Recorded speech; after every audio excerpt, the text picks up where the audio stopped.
Ta'ala memberikan rahmatnya dan redha-Nya serta maghfirahnya kepada kita semua dengan berkat bacaan kitab dan juga dengan berkat Nabi Muhammad SAW. Pertama sekali, terima kasih kepada Ustazah Pengurusi Majlis, Ustazah Mahani. Muliakan dan dihormati Fadil Ustaz Zul Roslan, Pegawai Pendidikan Islam Daerah Kulai, dan juga semua para guru, para asatizah, para pendidik, dan ya, semua yang dimuliakan Allah Subhanahu wa Ta'ala. Jadi pada hari ini kita bertemu sekali lagi untuk sesi yang kedua dalam membahaskan kitab Aqidatul Awam Syekh Allahumma salli ala Sayyidina Muhammad Syekh Sayyid Ahmad Marzuki rahimahullah ta'ala wa nafa'na bi'ulumihi fid darain. Amin ya rabbal alamin. Yang mana pada pembahasan yang lepas saya ada sebutkan berkenaan dengan muqaddimah. Baik. Abda'u bismillahi warrahmani wa birrahimi daimil ihsani. Alhamdulillahil qadimil awwali al-akhiril baqi bila tahawli. Thumma as-salatu was-salamu sarmada ala an-nabiyyi khaira man qad wahada wa alihi wa sahbihi wa man tabi' sabila dinil haqqi ghaira mubtadi'. Okay, baik. Saya tak ingat. Saya berhenti dekat wa alihi wa sahbihi wa man tabi'. Sabila dinil haqqi ghairu mubtadi', dan orang yang mengikuti jalan agama yang hak tanpa menokok tambah. Mubtadi' tu iaitu orang yang melakukan bid'ah lah. Yang melakukan bid'ah. Bid'ah ni bahasannya agak panjang. Perbahasannya bukan agak panjang, bahkan terlalu panjang. Dan untuk kita jelas dan faham bahawa bid'ah ini bukannya hukum. Bukannya hukum. Ya, hukum terbahagi kepada 5, iaitu wajib, mandub, harus, makruh dan juga haram. Adapun berkenaan dengan bid'ah ini, sebahagiannya menjadikan ia sebagai satu hukum yang utama dalam kehidupan kita, maka ia telah menyempitkan agamanya. Maka kalau kita lihat bagaimana perbahasan ulama kita, khususnya dalam menafsirkan makna bid'ah itu, maka kita akan dapati yang disyarahkan iaitu yang pertama, bid'ah dari segi lughatan itu apa dia? Iaitu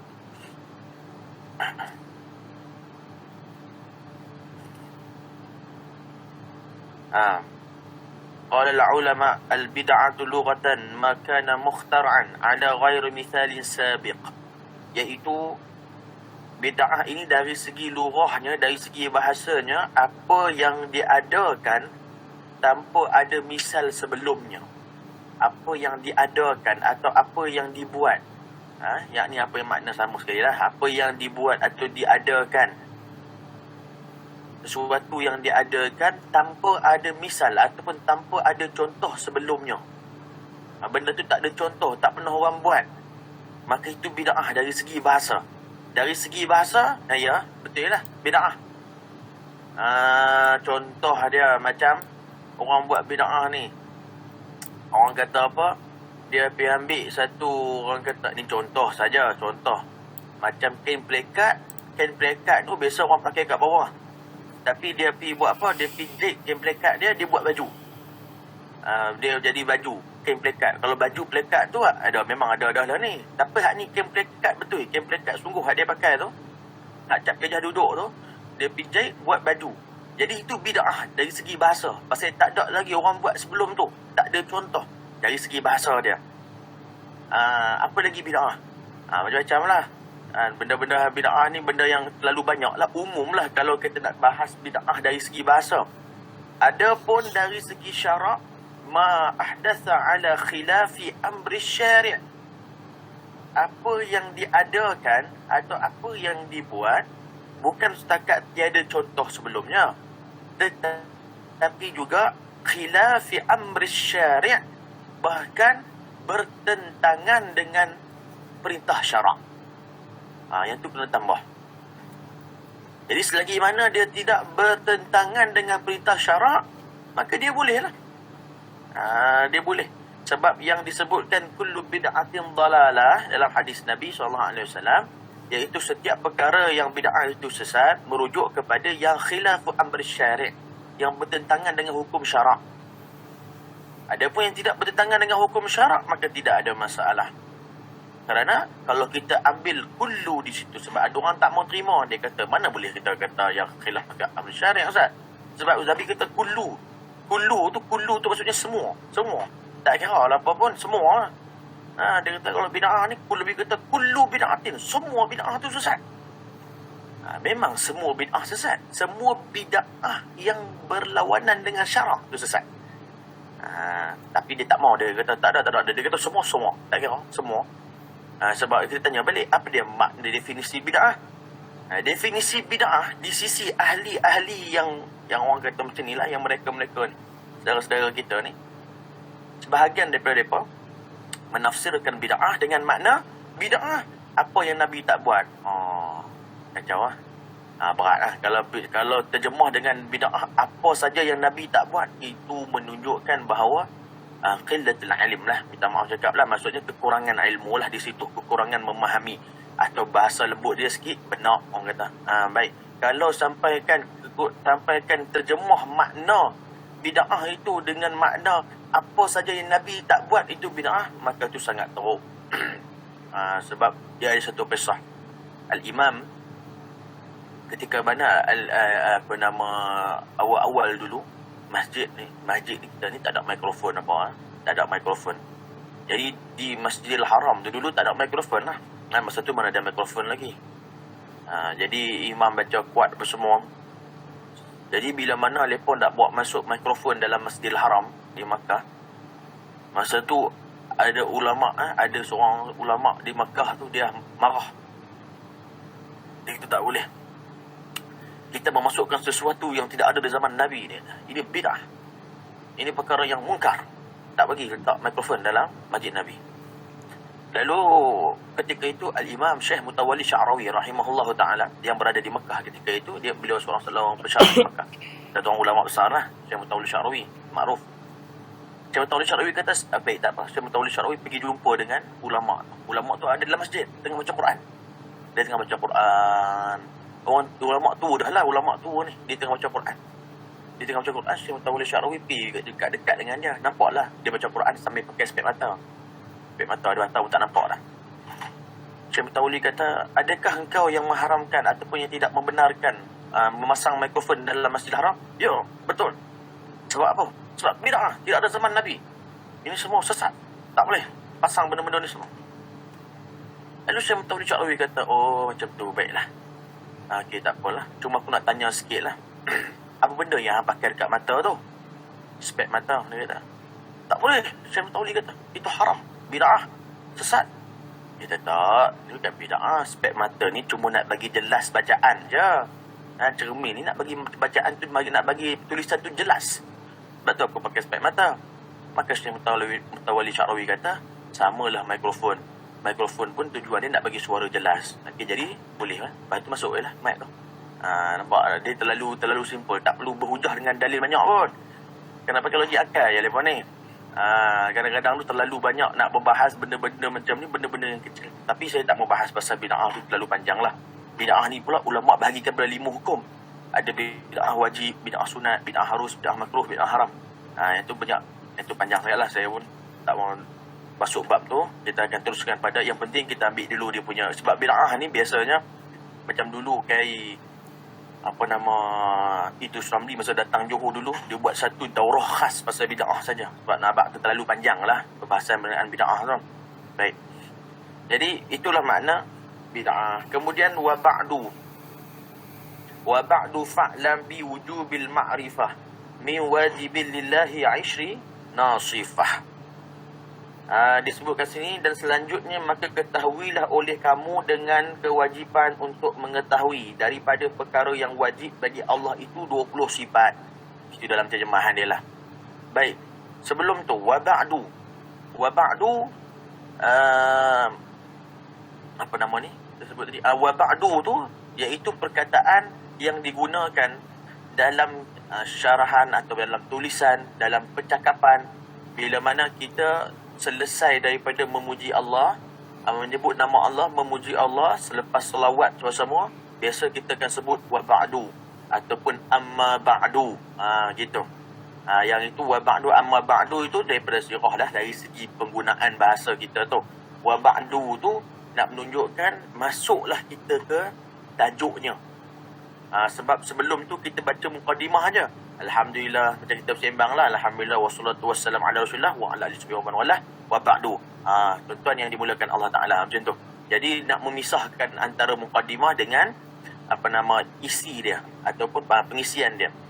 Yang awal kali yang menggunakan kalimah wa ba'du ni adalah Nabi Daud alaihissalam. Baik. Wa ba'du fa'lam bi wujubil ma'rifah. Fa'lam. Fa'lam di situ maknanya ketahuilah. Kenapa sebut fa'lam? Ini ulama bahas ni. Kenapa sebut fa'lam? Kenapa tak sebut fa'taqid? Kenapa tak sebut fadri ataupun fa'rif? Kenapa disebut fa'lam? Kenapa digunakan istilah fa'lam? Kerana fa'lam ni maksud dia ketahuilah. Boleh juga digunakan fadri ataupun boleh juga digunakan perkataan fafham, fahamilah, ataupun fa'taqid, beriktiqadlah kamu. Tapi digunakan fa'lam, di sini cantik. Tengok dekat sini ya. Qauluhu i'lam bi makna i'rif ka qaulihi ta'ala la ta'lamunahumullahu ya'lamuhum. Iaitu digunakan kalimah i'lam ini kerana pertama sekali adalah mengambil daripada perkataan dalam Al-Quran. Maksudnya pengarang ataupun penulis mengambil daripada Al-Quran, bagaimana nak menyebutkan ataupun nak menulis sesuatu perkara, mengambil daripada contoh Al-Quran seperti mana la ta'lamunahumullah wa ya'lamuhum atau wa'lamu annallaha ma'al muttaqin, menggunakan perkataan ilam. Itu yang pertama sekali lah. Yang kedua, sebab dia apa? Okey, baik. Yang kedua, kerana apa tidak digunakan, pertama sekali tidak digunakan ifham, iaitu fahamilah. Lianna al-amru bil fahmi yastad'i kalaman sabiqan yafham, iaitu sekiranya menggunakan kalam ifham, iaitu fahamilah. Fahamilah ini dia menunjukkan kepada mesti ada kisah sebelumnya. Kisah sebelumnya. Contohnya macam ni. Saya pun cerita-cerita dengan tuan-tuan semua, dengan ustazah semua A sampai Z. Lepas tu saya kata, okey, faham kan? Maksud tu. Maksudnya lepas cerita baru kita faham. Mesti ada kisah dan cerita sebelumnya. Adapun fa'taqid. Kalau kita sebut fa'taqid, beriktiqadlah kamu. Tidak boleh. Kerana apa? Kerana kalau dia iktiqad saja, kita mana boleh kita panggil orang, kita abang dekat orang, okey kamu dengar ni, iktiqadlah kamu dengan benda ini tanpa ada ilmu. Tidak boleh. Kerana mesti ada ilmu dulu baru iktiqad. Ada ilmu baru i'tiqad. Dan kenapa digunakan fa'lam seperti mana yang disebutkan ulama di sini, menunjukkan bahawa mesti dalam bab akidah ini mesti didahului dengan ilmu. Maksudnya ketahuilah dengan ilmu akan perkara-perkara ini. Begitu.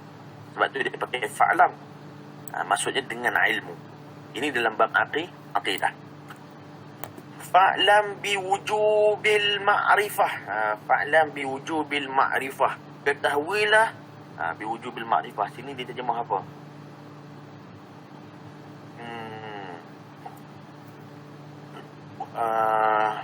Fa'lam biwujubil ma'rifah. Ketahuilah oleh kamu dengan kewajiban. Saya tak pasti, mungkin yang ustaz-ustazah pakai kitab yang ini yang ditempah. Mungkin dalam Allah Alam atau kitab lain. Itu kitab yang Raji punya ya. Baik. Ya khair. Terjemahan dia, kalau yang lebih sedap dengar, fa'lam biwujubil ma'rifah, ketahuilah dengan pengetahuan yang wajib. Gitu. Ketahuilah dengan pengetahuan yang wajib. Wujub di sini wajib apa? Wajib syar'i. Sebab dia ada dua wajib dekat situ. Kalau kita perasan, wa ba'du fa'lam biwujubil ma'rifah. Wajib yang pertama, min wajibin lillahi 'ishrina sifah. Yang kedua tu wajib juga. Jadi ada dua wajib di situ. Jadi wajib yang pertama, yang wujubil ma'rifah tu, iaitu wajib syar'i. Maksudnya tak dapat tidak, mesti kena. Adapun wujud yang wajib yang kedua, min wajibin lillahi aishina sifah. Wajib yang kedua di situ wajib akal. Wajib akal. Wajib pada akal. Yang ni hukum wajib pada akal, bukan wajib syar'i dah. Apa maksud wajib pada akal? La yutasawwar an adamihi. Iaitu apa yang tidak boleh digambarkan tiadanya. Apa yang tak boleh digambarkan akan tiadanya. Gitu. Akan tiadanya. Benda tu kita tak boleh nak imaginekan yang benda tu tak ada. Begitu. Tu maksudnya wajib akal. Jadi benda tu pada akal wajib mesti ada. Tak boleh tak ada. Baik. Ketahuilah dengan pengetahuan yang wajib akan segala perkara yang wajib bagi Allah itu 20 sifat. Wajib bagi Allah Ta'ala itu 20 sifat. Bila disebutkan wajib bagi Allah Ta'ala itu 20 sifat, yang ini ijmal ke tafsil? Maksudnya secara umum ke secara detail? Sudah semestinya ia adalah tafsil secara detail. Kerana ijmal umum itu semua sifat kamal. Kullu sifatin kamal wal jamal. Semua sifat yang cantik, semua sifat sempurna itu milik Allah. Itu semua sifat Allah lah. Jadi umumlah, banyaklah sifat ni. Jadi tidak pernah ada mana-mana ulama akidah ahli sunnah wal jamaah yang mengatakan Allah ada 20 sifat. Allah hanya ada 20 sifat. Tak ada ulama kata. Ini untuk kita jawab kepada mereka lah. Kepada mereka-mereka yang berkata macam tu. Sebab ada sebahagian orang dia menolak sifat 20. Sebab dia kata pada kita, sifat 20 ni, dia kata Allah mana? Siapa dia yang kata? Nabi tak pernah kata pun Allah ada 20 sifat je. Ini salah faham. Allah maksudnya ulama tak pernah mengatakan Allah cuma ada 20 sifat. Semua sifat sempurna itu sifat Allah. Tetapi 20 sifat ini, iaitu bila kita perincikan, detailkan, kita secara mendalamnya, maka ulama menyusun 20 sifat ini, yang mana bila dia faham 20 sifat ini, dia akan faham semua sifat lain lah. Kiranya macam pokok dia, akar dia. Akar dia iaitu 20 ni. Nanti cabang-cabang dia kita akan faham. Dan dengan memahami 20 sifat itu. Baik. Itu makna dia, 20 sifat. Jadi, bila mana dengan memahami 20 sifat ini, kita akan memahami sifat-sifat Allah yang lain, kemudian akan membawa kita memahami ataupun mengenal Allah Subhanahu wa ta'ala. Bukan mengenal zat. Salah faham mengenal zat tu. Zat tak boleh kenal. La tudrikuhul absar wa huwa yudrikul absar wa huwal latiful khabir. Dalam Quran Allah sebut. Maksudnya kita takkan dapat untuk mengenal zat. Kerana hanya Allah sahaja yang mengetahui zatnya. Kita takkan dapat mengenal zat.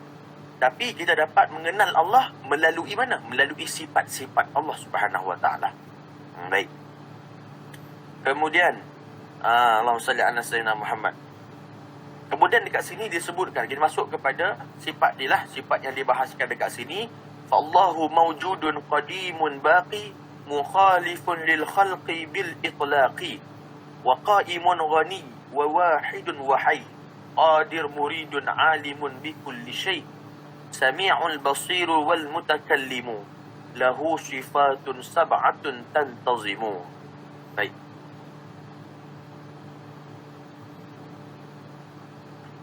Dikatakan fallahu mawjudun qadimun baqi. Yang ni semua sifat-sifat 20 lah ni, sifat 20 yang nak dibahaskan.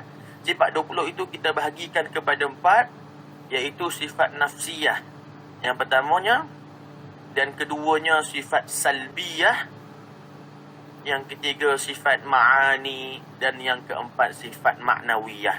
Yang pertama sifat nafsiyah, yang kedua sifat salbiyah, salbiyah, yang ketiga sifat ma'ani, dan yang keempat sifat ma'nawiyah. 4 sifat. 4 ni maksudnya 20 sifat tu kita bahagikan kepada 4 kategori. Okey, sifat nafsiyah iaitu sifat wujud. Sifat wujud satu-satunya. Sifat nafsiyah cuma ada satu, sifat wujud bagi Allah Subhanahu wa taala. Sifat salbiah pula ada 5. Sifat salbiah ada 5, iaitu daripada sifat qidam sampai sifat wahdaniyah. Qidam, baqa, mukhalafatuhu lil hawadith, qiyamuhu binafsih, wahdaniyah. 5 sifat tu. 5 sifat tu dipanggil salbiah. Adapun sifat yang ke berapa? Ke-7 lah. 5 tambah 1, 6. Sifat yang ke-7. Sifat qudrah sampai ke-13. Sampai ke-13 iaitu sifat kalam. Qudrah, iradah, ilmun, hayat, sama', basar, kalam. 7 lagi, itu namanya sifat ma'ani. 7 sifat itu sifat ma'ani. Adapun maknawiyah, maknawiyah ini sifat yang keluar daripada ma'ani. Sifat yang keluar daripada ma'ani, maksudnya 7 jugalah. Maksudnya qudrah, dia keluar jadi kaunuhu qadiran. Kalau iradah, kaunuhu muridan. Dia keluar balik daripada 7 sifat ma'ani. Jadi bermakna ada 7 lagi, iaitu sifat maknawiyah. So totalnya ada 20 sifat lah. 1 tambah 6 tambah 7 tambah 7 bermakna 20 sifat yang wajib bagi Allah Subhanahu wa taala yang kita bahaskan. Kenapa? Kenapa sebab semua kitab bila dibahaskan, dia akan bahaskan salbiah dulu baru ma'ani. Kenapa tak ma'ani dulu baru salbiah? Kenapa salbiah dulu baru ma'ani? Baik. Al-Imam Al-Muraqishi dalam kitab Tuhfatul Mufidah. Tuhfatul Mufidah ni syarah kepada apa nama tu? Aqidatul Hafidah. Aqidatul Hafidah ni Imam Sanusi. Al-Imam Sanusi rahimahullah ta'ala buat satu karangan kitab akidah, satu muka surat ni, satu page Maksudnya satu muka surat tu tentang akidah. Tapi syarahan dia, kitab syarah dia tebal. Nak kata hebatnya ulama syarahkan kalam Imam Sanusi tu. Jadi dalam kitab Imam Al-Muraqishi dalam kitab Tuhfatul Mufidah sebutkan kenapa dibincangkan salbiah dulu baru ma'ani, kerana at-takhliyah qabla at-tahliyah. At-takhliyah qabla at-tahliyah. Penyucian sebelum menghiasi. Betul terjemahan makna dia lah. Penyucian sebelum menghiasi. Baik. Apa maksud dia? Maksud dia macam ni. Sebab apa dia kata penyucian? Sebab salbiah tu, salbiah ni dia sifat Allah, dia sifat yang tak ada sebenarnya. Sifat salbiah ni sifat yang tak ada. Sifat ma'ani dia adalah sifat wujudi, sifat yang wujud pada zat Allah Ta'ala, sifat yang memang ada. Sifat tu ada pada zat. Adapun sifat salbiah, dia tak ada. Sifat yang tak ada, dia sifat untuk menafikan. Dia bukan sifat yang ada pada zat, dia sifat untuk menafikan. Contohnya macam qidam. Bila kita sebut qidam, sedia ada. Maksudnya qidam itu untuk menafikan Allah ada permulaan. Baqa, kekal, dia adalah sifat untuk menafikan bahawa Allah ada pengakhiran. Mukhalafatuhu lil hawadith, dia adalah sifat untuk menafikan ada benda yang sama dengan Allah Ta'ala, ataupun Allah sama dengan makhluk. Qiyamuhu binafsi, dia adalah satu sifat untuk menafikan yang Allah memerlukan kepada sesuatu. Wahdaniyah adalah satu sifat untuk menafikan bahawa Allah itu berbilang-bilang ataupun ada 2-3 benda, ada 2-3 elemen. Jadi ini makna dia. Allah, sifat salbiah. Salbiah tu nafi, menafikan. Sifat untuk menafikan. Dia bukan macam ma'ani. Ma'ani ni sifat yang ada pada Allah. Contoh dia, saya bagi contoh. Saya bagi contoh macam kita lah, kalau kita manusia. Baik. Saya sekarang kalau tengok saya, yalah, dalam skrin, dalam TV, dalam apa ni, laptop, handphone dan sebagainya. Contoh kalau kita katakan sifat gemuk. Sifat gemuk. Gemuk tu sifat lah tu. Sifat lah. Memang sifat lah. Maksudnya ada pada badan dia besar. Jadi, sifat gemuk. Contohnya kalau saya gemuk, Jadi sifat gemuk tu ada pada saya lah. Memang sifat gemuk tu yang ada pada badan saya. Tetapi berbeza bila saya kata sifat saya ni, orang kata, contohnya lah, saya ni suka makan laksa. Contoh, suka makan laksa. Sebab itu hanya berkelih. Laksa Johor, laksa Kedah, macam apa lagi. Tak fikir sebut saya laksa. Jadi saya suka makan laksa. Contohnya. Ataupun, yelah, minta maaf. Saya suka makan laksa, tapi ada orang kata yang saya tak suka makan laksa. Okey, baik. Jadi, tuan-tuan, bila nak terjemahkan, nak cerita pasal saya, bila orang tanya, kenal Ustaz Sulhi? Kenal. Gemuk dia? Gemuk. Dia gemuk. Tapi sebelum nak cerita pasal gemuk tu, cerita dulu pasal makan tadi tu. Bila orang tu kata, Ustaz Sulhi tak suka makan laksa. Dia kata macam tu. Jadi, tuan-tuan ni, Ustaz-Ustaz yang kenal saya, akan jawab balik. Tidak. Ustaz Sulhi suka makan laksa. Okey. Jadi sifat dia untuk menjawab yang penafian tu.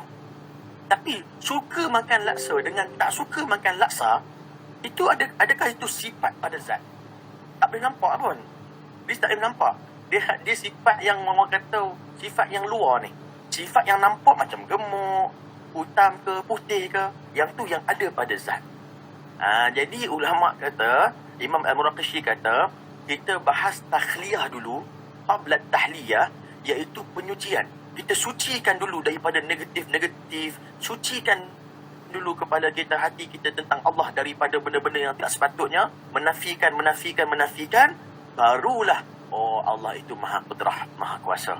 Allah itu maha iradah, maha berkehendak, maha mendengar, maha melihat. Kerana itu sifat-sifat yang ada pada zat. Saya harap faham ni maksud saya tu. Baik. Allahumma salli ala sayyidina Muhammad. Jadi itulah yang dikatakan Imam Al-Muraqishi, kenapa kita bahaskan salbiah dulu. Kita menafikan dulu perkara-perkara yang tak sepatutnya, kemudian barulah kita cerita pasal sifat-sifat yang ada pada Allah Jalla Jalaluhu wa Ta'ala fil ula. Yani annahu baik, yajibun ala kulli mukallafin bi syar'in an ya'rifa 'ashina tifah mufassilah. Maka wajiblah bagi setiap mukallaf itu dengan sebab syarak untuk dia memahami dan mengetahui sifat 20 ini dengan tafsil, dan juga dia itu beriktikad dengan 20 sifat ini yang wajib bagi Allah Ta'ala. Wakhtalif fi man qallada fi ilmi al-aqaid ala sittati aqwal. Maka ulama-ulama telah berkhilaf pendapat tentang orang-orang yang bertaklid dalam masalah akidah. Ada 6 pendapat tentang masalah taklid ni. Maksud taklid ni diikutnya.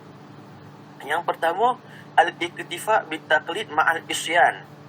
Iaitu seseorang itu yang taklid, okey, boleh. Tetapi dalam masa yang sama dia berdosa. Dia berdosa. Baik. Yang keduanya pula, iaitu tidak boleh taklid. Bahkan jadi kafir kalau taklid buta. Ni Imam Sanusi, pendapat yang kedua. Taklid ni bukan saja tak boleh, bahkan boleh jadi kafir, dia kata. Taklid ni, tuan-tuan faham maksud taklid maksudnya taklid ni, maksudnya dia mengikut je lah. Dia ikut, tapi dia tak tahu dalil pun, dia tak tahu apa-apa pun pasal benda tu. Orang kata Allah tu ada. Macam mana kata Allah ada? Mak aku cakap, gitu. Ustaz aku kata. Dia tahu gitu je. Maksudnya bukan dengan nas begitu, tak boleh. Pendapat yang ketiga, minta maaf, pendapat yang pertama tadi, iaitu dia kata okey boleh, tetapi berdosa sekiranya dia itu ahlin nazar. Saya tertinggal tadi. Iaitu dia boleh taklid, tetapi dia akan berdosa sekiranya dia ahli nazar. Ahli nazar ni maksudnya, mudah cerita macam ni lah, dia memang boleh mengaji. Maksudnya boleh mengaji, bukannya orang tak cerdik. Dia ada, kalau contohnya memang daripada lahir-lahir tu Allah uji dengan pemahamannya ataupun akalnya macam mana, terencat ke apa ke, ataupun tak boleh mengaji lah. Tu lain cerita. Tapi hak ni boleh mengaji. Dia mengaji akademik, skor saja dia. Tapi bila mengaji akidah sikit, pening Ustaz, saya mengaji akidah pening, tak boleh faham, pening. Main bab akidah pening saja. Bab lain dia cerdik pula. Sampai boleh buat tu lah, boleh buat ni. Sampai boleh buka enjin, pasang enjin balik, semua boleh. Kan?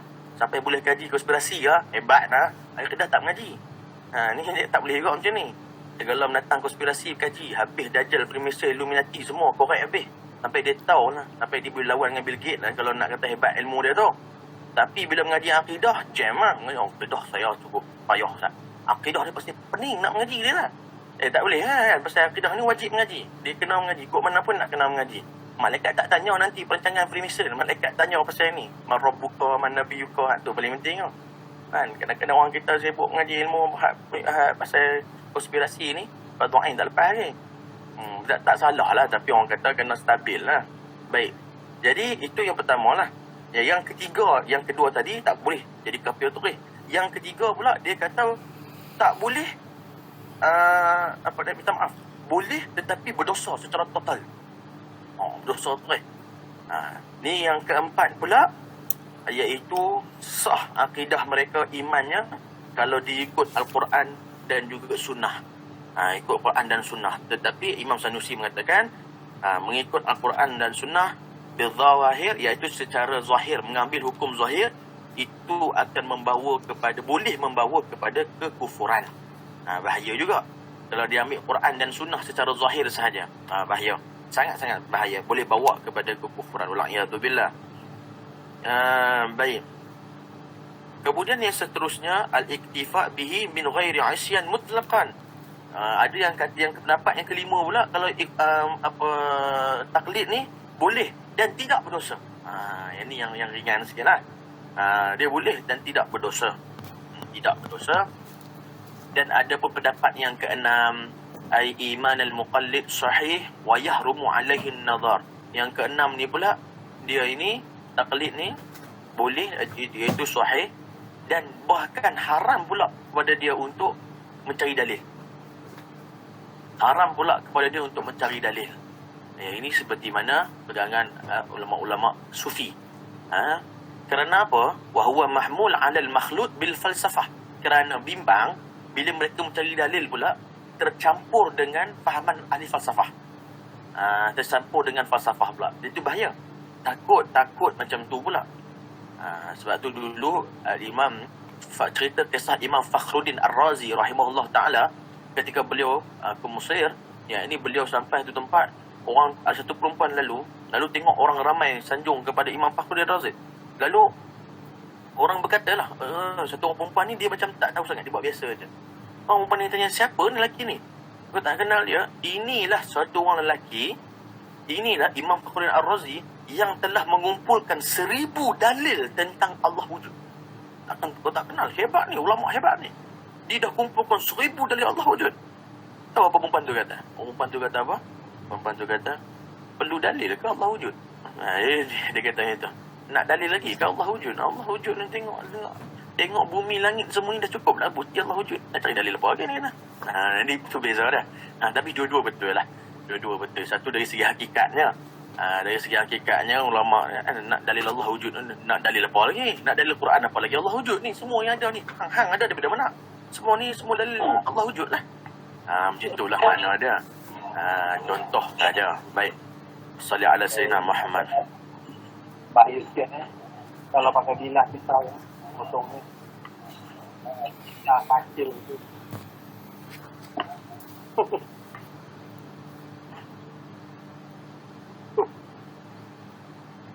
Baik. Salli ala sayyidina Muhammad. Sebab pandangan ulama-ulama ni memang ada perbezaan, tetapi semuanya ada pandangan tersendiri dan pandangan mereka betul belaka. Pandangan mereka betul belaka. Baik. Kemudian kita terus kepada sifat Allah yang pertama tadi, maujudun, sifat wujud. Sifat wujud ni sifat nafsiyah lah, sifat nafsiyah. Sifat wujud, sifat nafsiyah. Yang perbahagian pertama tadi. Kenapa dia panggil sifat nafsiyah? Kerana wujud ni dia tak membawa kepada makna lain. Maksudnya bila sebut wujud, dia bawa terus makna kepada zat. Dia bawa makna kepada zat. Contohnya bila kita kata Allah itu wujud, maksudnya zat itu wujud. Dia tak ada dah fikir kot lain dah. Dia tak ada kot lain dah. Dia terus bawa kepada Allah. Allah ada. Tu mana dia. Contoh macam orang masuk kan, orang pergi rumah orang tu, dia Ali ada tak? Orang kata Ali ada tak? Maka dia kata Ali ada. Dia tak ada makna lain dah. Maksudnya Ali tu memang ada. Bukan maknanya mungkin Ali ada makanan, mungkin Ali ada handphone. Tak, Ali ada. Maksudnya Ali ada. Dia bawa kepada makna wujud tu. Bawa kepada makna adanya zat. Tu. Jadi dia tak buat makna lain dah. Jadi dalil Allah Subhanahu Wa Taala ada tu ada dalam Quran, la ilaha illa ana, dan macam-macam lagi lah, termasuklah dalil aqli, dalil mengatakan Allah itu ada, iaitu dengan adanya madlul. Dalil ni iaitu adanya madlul, adanya macam contohnya bumi, langit dan sebagainya, ini itu dalil kepada adanya Allah Subhanahu Wa Taala. Lam yakun wa idan law lam yakun Subhanahu Wa Taala mawjudan maka nasyai'in minal khalqi, iaitu sekiranya tidak wujud Allah Subhanahu Wa Taala, maka mana mungkin akan adanya ciptaan-ciptaan makhluk-makhluk Allah Subhanahu Wa Taala. Itu makna wujud. Baik. Allahumma salli ala sayyidina Muhammad. Wal qidam, qadim tu kan, kalau tengok kat atas tu fallahu mawjudun qadimun. Qadim tu qidam lah. Wa adamul awaliyah liwujudihi ta'ala, iaitu tiada. Qidam itu apa maksud dia? Qidam itu adalah tiada awaliyah, tiada permulaan bagi kewujudan Allah Subhanahu Wa Taala. Tiada permulaan bagi kewujudan Allah Subhanahu Wa Taala. Itu makna qidam ataupun qadim. Jadi menafikan akan adanya permulaan. Falam yakhluq nafsahu wala khalqahu ghairah, dan tidaklah Allah mencipta zatnya sendiri dan tidaklah ia diciptakan oleh sesiapa pun. Qala Allah Ta'ala, Allah berkata dalam Al-Quran, lam yalid wa lam yulad. Tu makna dia. Mudah faham lagi tu. Baik. Jadi itu makna qadim. Tiada permulaan bagi kewujudan Allah Subhanahu Wa Ta'ala. Tiada permulaan bagi pewujudan Allah Subhanahu Wa Ta'ala. Wal baqa adalah lawan kepadanya lah. Maksudnya tadi permulaan, sekarang di perakhirannya pula. Wal baqa huwa adamul inqidha liwujudihi ta'ala, iaitu tiada pengakhiran bagi kewujudan Allah Subhanahu Wa Ta'ala. Itu makna baqa kan. Tapi kalau kita terjemahkan makna baqa tu kekal lah. Kekal. Alam baqa, alam yang kekal. Tapi makna dia, terjemahan dia lebih tepat, iaitu tiada pengakhiran pada kewujudannya, bagi kewujudannya. Allah Ta'ala, Allah berfirman dalam Al-Quran, wa yabqa wajhu rabbika dzul jalali wal ikram, surah Ar-Rahman. Itu makna kepada wa yabqa wajhu rabbika dzul jalali wal ikram, iaitu yang akan kekal, yakni nanti yang akan kekal lah selepas kehancuran semua. Wajhu rabbika dzul jalali wal ikram, hanya Allah Subhanahu Wa Ta'ala yang maha memiliki kemuliaan dan juga ketinggian. Nanti ni masa dah nak kiamat nanti ni, lepas tu kita pun tahu kisah kiamat ni, perjalanan kiamat dan sebagainya, maka akan hancurlah apa semua tu. Tu nanti lepas ujung sekali. Hak kata bumi hancur, hak kata langit apa semua hancur, semua tu tu lah ujung tu. Lepas settle semua dah, ni sebelum nak berlaku kiamat ni, akan berlaku benda-benda hal lebih besar lagi lah. Iaitu akan berlaku peperangan, kemudian akan keluarnya Al-Mahdi. Peperangan ni katanya perang dunia ketiga lah besar, kekacauan dan sebagainya. Lalu akan keluarnya Al-Mahdi. Al-Mahdi akan keluar, Al-Mahdi yang bernama Muhammad bin Abdullah. Ini dalam akidah juga ni, kita pegang akidah kita ni. Al-Mahdi akan keluar. Al-Mahdi itu imam, namanya Muhammad bin Abdullah. Namanya sama seperti nama Nabi SAW. Dalam riwayat mengatakan dia berketurunan Rasulullah, yakni Sayyid lah, keturunan Nabi. Bapanya keturunan Sayyidina Husin, maknya keturunan Sayyidina Hasan. Ada kata bapaknya Sayyidina Hasan, maknya Sayyidina Husin. Kemudian turun Imam Mahdi ni, dia jangan bayangkan macam Nabi Isa turun. Dia turun, betul semua bakat kelang kabut. Ini Mahdi ke apa? Tak. Imam Mahdi ni, dia akan dilantik sebagai pemimpin yang memimpin umat Islam di akhir zaman. Dan Imam Mahdi ni dalam riwayat, dalam kitab Ibnu Katsir mengatakan, beliau sendiri tidak tahu bahawa beliau adalah Al-Mahdi. Beliau sendiri tak tahu bahawa beliau adalah Mahdi. Sampailah pada satu malam, Allah memberikan hikmah kepadanya dan disucikannya hatinya. Kemudian pada malam itu barulah dia tahu yang dia Al-Mahdi. Jadi bila dia bawa ketika itu nak pimpin umat Islam, maka ketika itu umat Islam sudah kembali kepada ghuraba. Ghuraba ni maksudnya umat Islam dah kembali pelik, dah kembali kepada zaman pelik. Jadi orang macam mana Nabi mula-mula memberitahu bahawa dia adalah Rasulullah, baginda adalah Rasulullah, maka orang menolaknya. Seperti itu juga Imam Mahdi nanti. Akan ada orang tak percaya. Kan? Betul ke Mahdi ni? Orang dah mulakan jadi ghuraba. Yang kita takut ni, ulama-ulama takut pasal ghuraba ni lah. Pasal nampak tanda-tanda akhir zaman paling besar, orang akan kembali kepada zaman seperti zaman Nabi. Orang nampak orang semayang pelik. Takut dah. Orang nampak orang beramal pelik. Dulu ni orang nampak orang tak beramal pelik. Lah pelik lah, orang tak pelik lah. Lah orang tak pelik lah. Lah tak semayang Jumaat pun orang tak pelik lah. Kan? Paling dok kalau tak boleh pergi masjid semayang Jumaat pun, tak payahlah duduk melilau kat luar tu. Duduk dalam rumah sat. Dulu ni, kalau kata nak ponting semayang Jumaat pun, tak keluar rumah. Duduk dalam rumah tengok semayang Jumaat tu. Tobat malu lah. Tebai muka. Kalau keluar kawan kata, lah dia ni kan bukan hak mengajak tu ke? Tapi semayang Jumaat tu. Orang dia malu. Lah dok lah. Semayang Jumaat, kat pergi makan. Shopping komplek penuh. Nampak tak? Orang tak segan. Masalah yang tak boleh pi tu satu cerita lah. Memanglah tak boleh pi. Tapi sekurangnya adalah segan. Janganlah melilau. Janganlah duduk berjalan tem-tem semayang Jumaat tu. Rasa macam tak sedap. Dan macam tempat saya, depan tu, kedai makan. Ada kedai makan. Dah boleh dine in ni. Bukan minggu lepas lah. 2 hari lepas ni lah. Dia pi. Saya dah boleh pi dah lah. Pasal saya dah 2 dos dah. Kan? Jadi saya bukan konspirasi lah. Kan? Saya dah 2 dos dah. Okay, baik. Jadi masalah Anas bin Muhammad. Bila saya pergi tu, keluar. Depan masjid tu, ada kedai makan.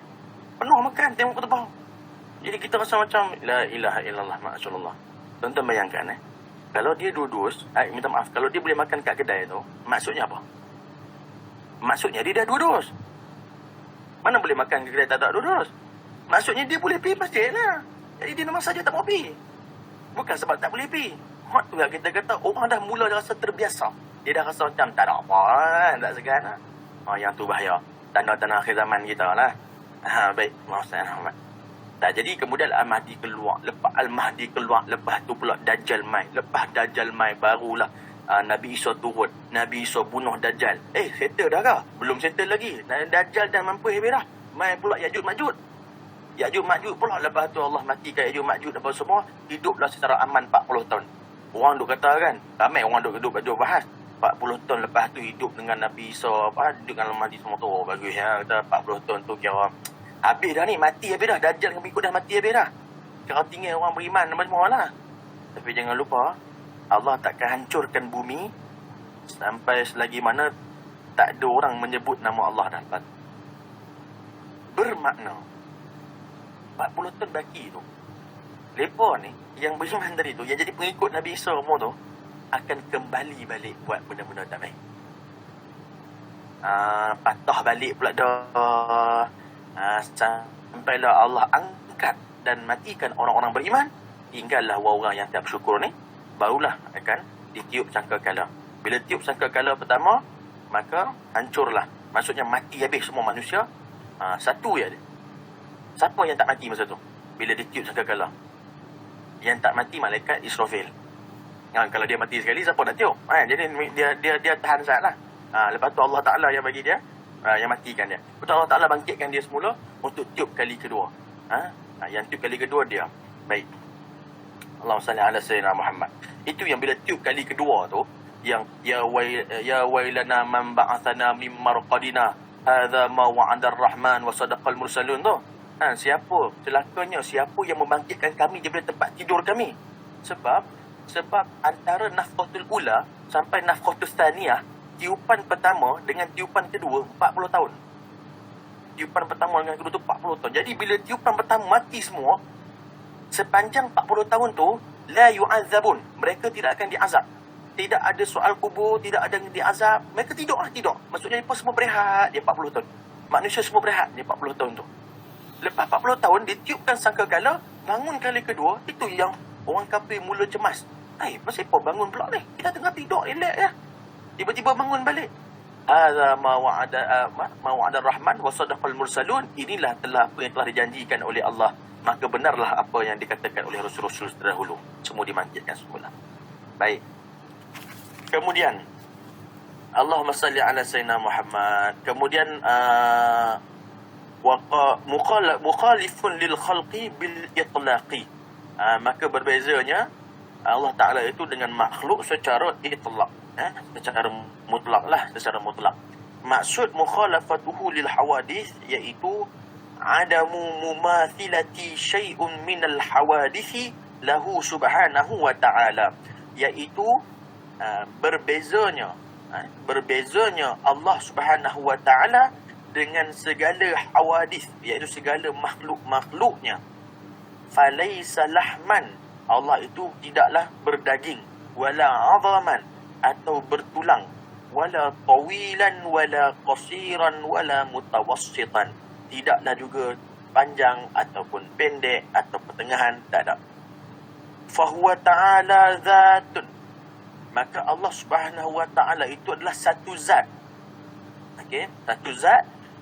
Fiha syai'un min sifatil hawadis, laisa fiha syai'un min sifatil hawadis, yang tidak ada satu pun daripada sifat-sifat makhluk yang ada pada Allah Subhanahu wa ta'ala.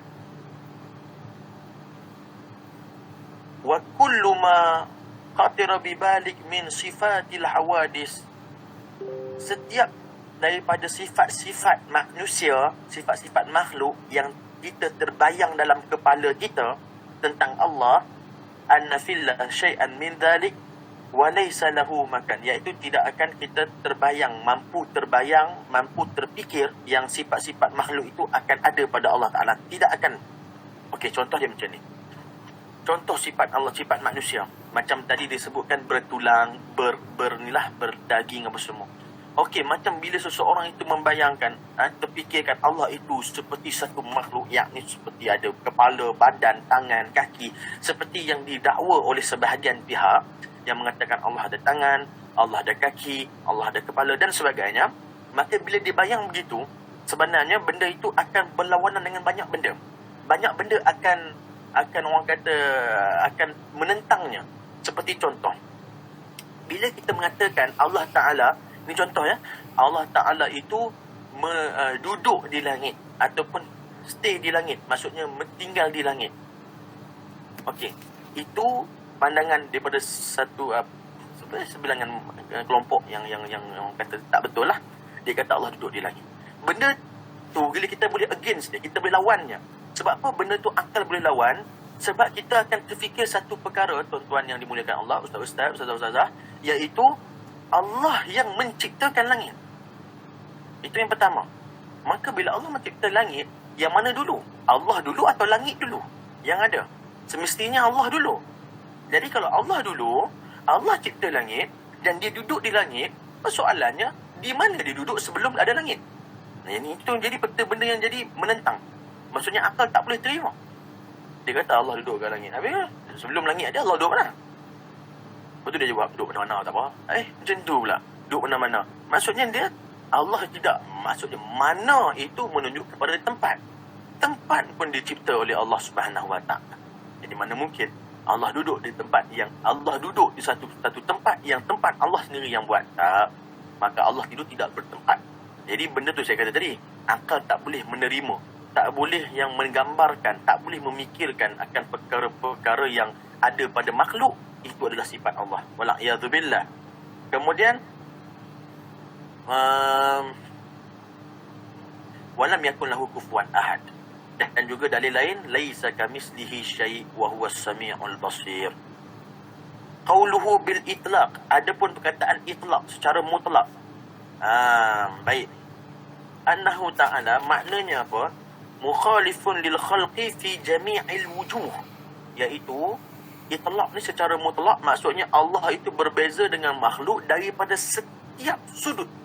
Setiap sudut. Tak ada satu sudut pun terkecuali.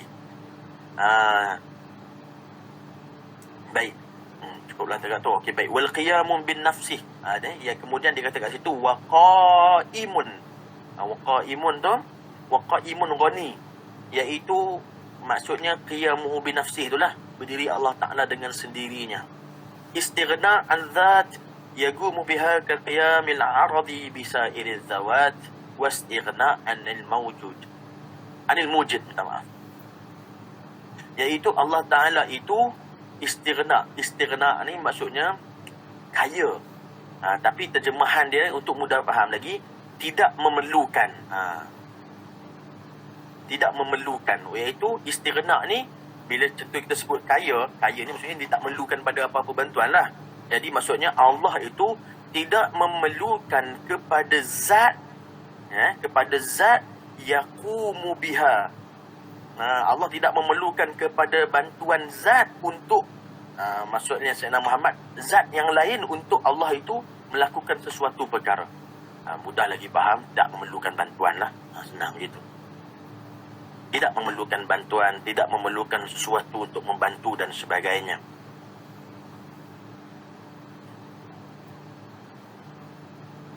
Dan Allah Subhanahu Wa Taala, adapun yang malaikat dan sebagainya itu bukan bantuan.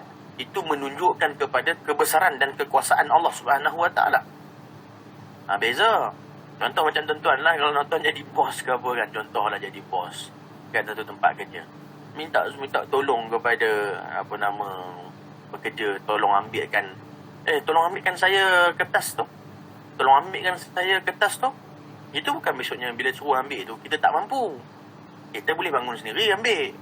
Tapi dah kita maksudnya kuasa yang kita ada, kita boleh mengarahkan tu. Tu maksud dia tu. Menunjukkan kepada kekuasaan kita tu. Menunjukkan kepada power yang kita ada, kita boleh arahkan itu ini. Itu maksud dia. Bukan menunjukkan bahawa kesian dia suruh orang tolong ambil kertas, dia tak larat dah. Bukan dia tak larat dah. Dia larat lagi. Ini contoh saja. Jadi Allah Taala bukan minta bantuan malaikat tu malaikat tu bantu Allah dari segi Allah tak mampu, tak, waliyadzubillah. Akan tetapi itu menunjukkan kepada kekuasaan dan kebesaran Allah Jalla Jalaluhu wa Ta'ala fil ula. Dan sifat yang kelima iaitu sifat yang keenam, wahdaniyah. Sifat wahdaniyah iaitu sifat Maha Esa lah kan. Adamu ta'addud fi dzat. Adamu at-ta'addud fi dzati was-sifati wal af'adi. Baik. Sifat wahdaniyah Allah Subhanahu Wa Ta'ala iaitu Allah itu tidak berbilang-bilang. Tidak berbilang-bilang pada zatnya, pada sifatnya dan pada af'alnya.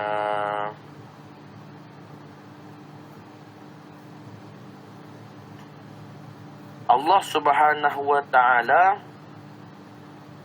tidak berbilang-bilang pada zatnya, pada sifatnya dan pada af'alnya. Okey, baik. Pasal sifat dengan af'al kita hold sekejap, kita pergi pada zat dulu. Tidak berbilang-bilang pada zat maknanya apa? Iaitu dia ada dua. Itu kita faham. Pertama,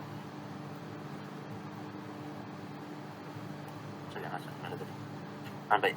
Yang pertama iaitu Allah itu tunggal, iaitu la syarikalah. La ilaha illallah wahdahu la syarikalah. Allah itu tunggal, esa, la syarikalah, maksudnya tiada orang kata sekutu, tiada partner. Itu maksud esa dulu yang kita faham. Tunggal, satu, tak ada apa-apa yang partner ke geng ke, tak ada. Yang kedua pula, tunggal Allah Ta'ala ini pada zat. Pada zatnya itu maksudnya apa? Bermaksud zat Allah ini falaisat zatahu murakkabatun min ajza. Iaitu Allah Subhanahu Wa Ta'ala ini bukanlah zatnya itu terbina daripada juzuk-juzuk ataupun terbina daripada elemen-elemen tertentu. Maksudnya ada digabungkan macam jasad, badan kita, kepala, tangan, kaki, badan, semua perut dicantum-cantumkan, maka jadilah manusia. Maka Allah ini esa pada zat, maksudnya dia satu pada zat. Macam mana tak tahulah, macam mana tidak kita sampai bahas dia benda tu. Benda itu adalah di luar daripada pemikiran kita ataupun akal kita. Tapi ia wajib diimani bahawa Allah Ta'ala itu satu pada zat, yang ini bukan dicampur-campurkan juzuk-juzuk menjadi satu. Itu makna dia. Walaysa fi khalqi zat kadzati ta'ala, dan tidaklah ada mana-mana makhluk yang zatnya seperti zat Allah Ta'ala. Okey, baik. Kerana apa? Li'anna al-khalqi jismun murakkab. Kerana makhluk-makhluk ini dia adalah jismun murakkab. Mereka adalah badan yang telah tercantum-cantum. Jantung, tangan, kaki semua baru jadi badan, baru jadi orang kata manusia. Beza dengan Allah Ta'ala. Okey, baik. Itu yang pertama, zat. Adapun sifat dengan af'al, dikatakan tidak berbilang-bilang. Sifat Allah itu tidak berbilang-bilang. Dan af'al Allah, perbuatan Allah tidak terbilang-bilang. Maka di sini pelik. Kerana apa? Kerana Allah Subhanahu Wa Taala, kita tahu ada sifat banyak. Macam mana pula tidak berbilang-bilang? Macam mana pula satu je sifat Allah? Okey, makna dia macam mana? Makna dia, Ustaz dan Ustazah dimuliakan Allah Taala, iaitu walaysat sifatuhu muta'addidah min jinsin wahid kaqadratain au iradatain. Okay, baik. Tidaklah sifat Allah Ta'ala itu berbilang-bilang daripada jenis yang sama. Contoh dia bagi contoh, qadratain, iaitu kuasa itu ada dua kuasa. Faham tak maksudnya? Dua kuasa ataupun iradatain, ataupun ada dua sifat kehendak. Sifat Allah cuma satu. Bila Allah kata kehendak, satu je lah kehendak. Satu je sifat kehendak tu. Kehendak Allah ada banyak, tapi satu sahaja sifat kehendak. Bila sebutkan Allah Maha Berkuasa, satu sahaja sifat kudrah Allah. Bukannya ada dua sifat kuasa Allah, tak. Tapi kuasa Allah satu, dan kuasa itu agung dan besar. Baik. Walaysa li ahadin. Okey, itu yang pertama, tentang sifat kudrah. Tentang sifat apa nama tadi? Wahdaniyah, iaitu tidak berbilang-bilang pada sifat. Okey, makna tidak berbilang-bilang pada sifat yang kedua pula. Tadi makna yang pertama, iaitu kudrah, satu je kudrah, iaitu sifat kudrah Allah satu je. Yang kedua, walaysa li ahadi sifat ka sifati ta'ala. Okey, baik. Sifat Allah Ta'ala itu satu, makna satu di situ, satu untuk Allah. Satu untuk Allah. Maknanya kita tak boleh ada lah makhluk. Tak boleh kongsi lah, senang cerita. Bila saya sebut saya punya air ni satu untuk saya. Padahal mungkin ada dua air, contoh ada dua air kat sini. Tapi saya kata air ni adalah untuk saya saja. Yang ni pun untuk saya, tak boleh kongsi. Maksudnya satu untuk saya, itu maksud dia. Sifat Allah itu satu untuk Allah, tunggal untuk Allah, esa untuk Allah. Tidak boleh, tidak dikongsi-kongsi. Itu makna dia. Sama juga dengan makna sifat af'al tadi lah. Baik. Wal-ma'siyah mana? Qala Allah Ta'ala wa ilahukum ilahu wahid la ilaha illa huwar rahmanur rahim.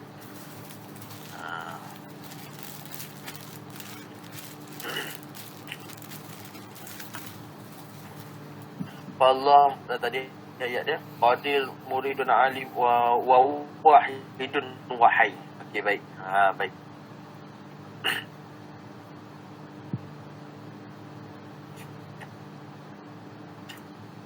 Kemudian sifat hayah. Sifat hayah iaitu sifat yang maha hidup. Okay, memang dia biasanya kita selepas wahdaniyah qudrah dulu kan. Qudrah dulu, tapi dia masuk hayah dulu. Sebab dia ikut kepada ni matan dalam syairnya, hayah dulu. Tak apa, baik, boleh. Wal hayah sifatun tusahhihu lidzat allati qamat biha an ta'lam wa taqdir wa tuqaddar. Atau qala Allah Ta'ala wa tawakkal 'alal hayy alladhi la yamut. Sifat hayah, sifat yang maha hidup ni, sifat maha hidup Allah Subhanahu Wa Ta'ala,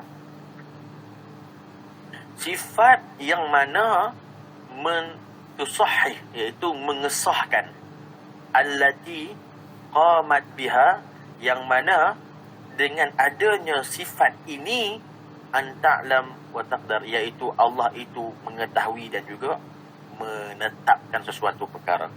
Maksudnya sifat ilmu ini, sifat hayat ini adalah satu sifat yang mana dengan sifat ini akan mengesahkan ataupun akan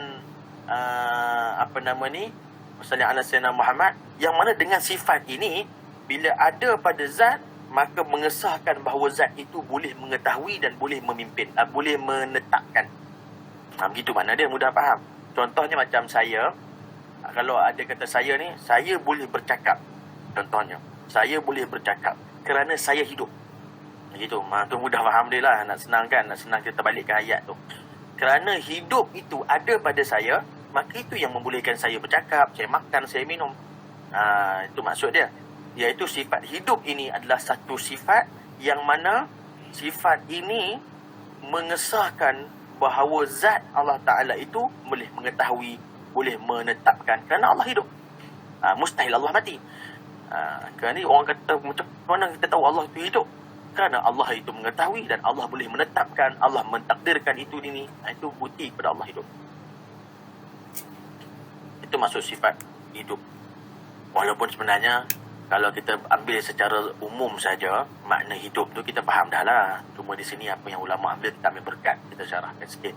Tapi hakikatnya kalau sebut Allah Maha Hidup, semua kita boleh syarah dah sendirilah, kita faham sendiri apa hidup tu, apa makna hidup. Baik. Wal qudrah, dan sifat qudrah. Qudrah ini sifat berkuasa.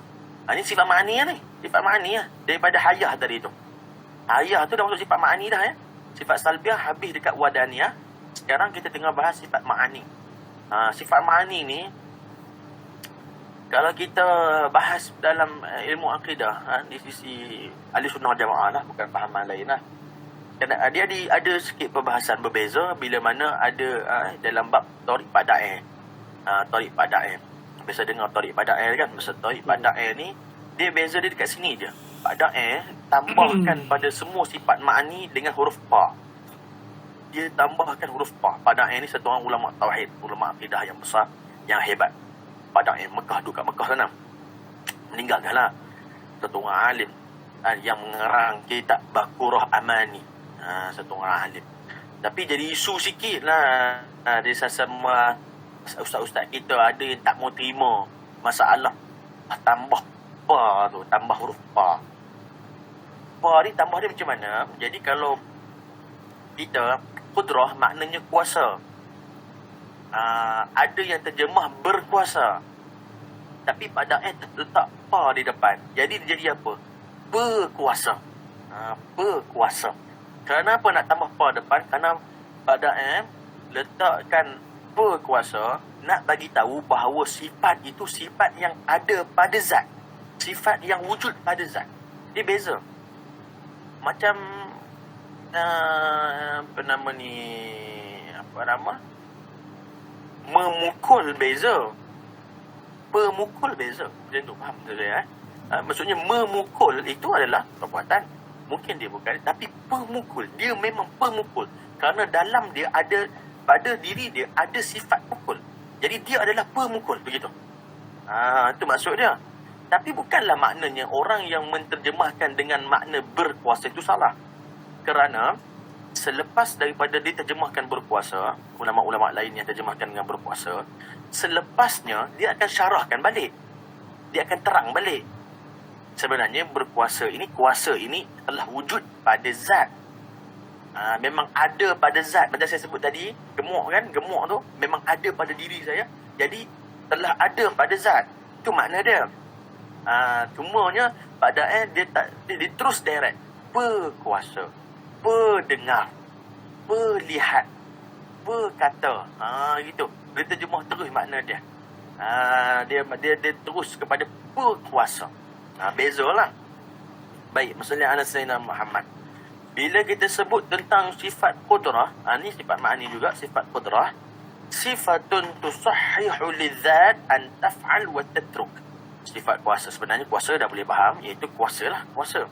Tapi di sini diterangkan juga satu sifat yang mengesahkan bagi zat akan taf'al wa tatruk, akan melakukan atau meninggalkan. Maksudnya dengan sifat kuasa Allah, Allah boleh buat, Allah boleh tak buat. Macam tu.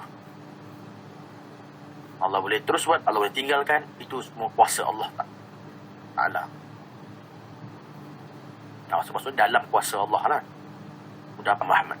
Jadi, kena faham seperti yang saya sebut tadi, kuasa ini adalah sifat yang berdiri pada zat. Sifat yang berdiri pada zat, maksudnya sifat yang ada pada zat. Sebab tu tadi dia tak sebut berkuasa, pada yang sebut berkuasa.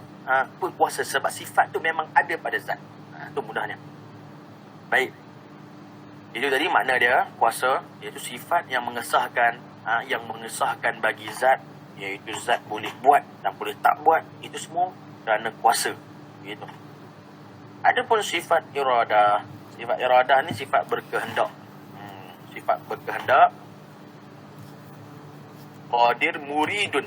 Muridun tu. Sifat murid tu sifat berkehendak lah. Sifat berkehendak sifatun taqtadi tarjih ahadul jaizain alal akhar. Berkehendak ni sifat berkehendak Allah Ta'ala. Sifat yang mana tarjih ahadul jaizain. Bila ada dua perkara, maka sifat kehendak Allah nak mana satu itu atau pulang kepada Allah Subhanahu Wa Taala. Itu sifat kehendak Allah Taala. Kalau Allah nak yang ini, kalau Allah nak yang ini. Itu maksudnya kehendak Allah lah. Jadi dia cuba terjemahkan balik apa makna kehendak tu. Tapi kita sendiri pun memahami. Makna kehendak. Inna rabbaka fa'alun lima yurid. Nahnu nurid, wallahu yurid, wallahu yaf'alu ma yurid. Banyak ulama-ulama dia sebut gitu. Kita nak, Allah nak, Allah buat apa yang Allah nak. Allah tentukan apa yang Allah nak. Jadi kita buat apa yang Allah nak, maka Allah akan tunaikan keperluan kita. Ya khair. Wassalli ala sayyidina Muhammad. Dan kemudian sifat ilmu. Sifat ilmu adalah satu sifat yang tashifu biha syai' inda ta'alluqiha bihi. Ta'alluqiha bihi. Iaitu satu sifat. Ini sifat ilmu ni, nak bagi tahu tentang ilmu tu dulu. Ilmu tu yang mana sifat yang dengan sebab sifat ilmu itu akan terbuka sesuatu benda, bila mana ta'alluq, bila mana bersangkut, bila mana berkait dengan ilmu tu. Contoh dia macam ni lah. Macam ni Ustaz Muhammad, nak mudah faham je. Ni saya punya mouse. Okey, baik. Sekarang ni saya ni ada ilmu tentang mouse ni. Saya tentang apa itu mouse. Bila kita sebut sahaja mouse, jadi saya terus tahu lah. Saya dah tahu dah nama. Mungkin orang yang tidak ada pengetahuan tentang mouse, dia tak tahu mouse ni apa pun. Dia kata ni menatang apa ni, pelik sangat ni. Dia tak tahu langsung. Jadi bila kita sebut, ditunjuk dekat dia, dia pun tak tahu. Dia masih tak dapat. Bila kita cerita kat dia, ini mouse, dia pun, mouse apa? Maksudnya, tak tahu.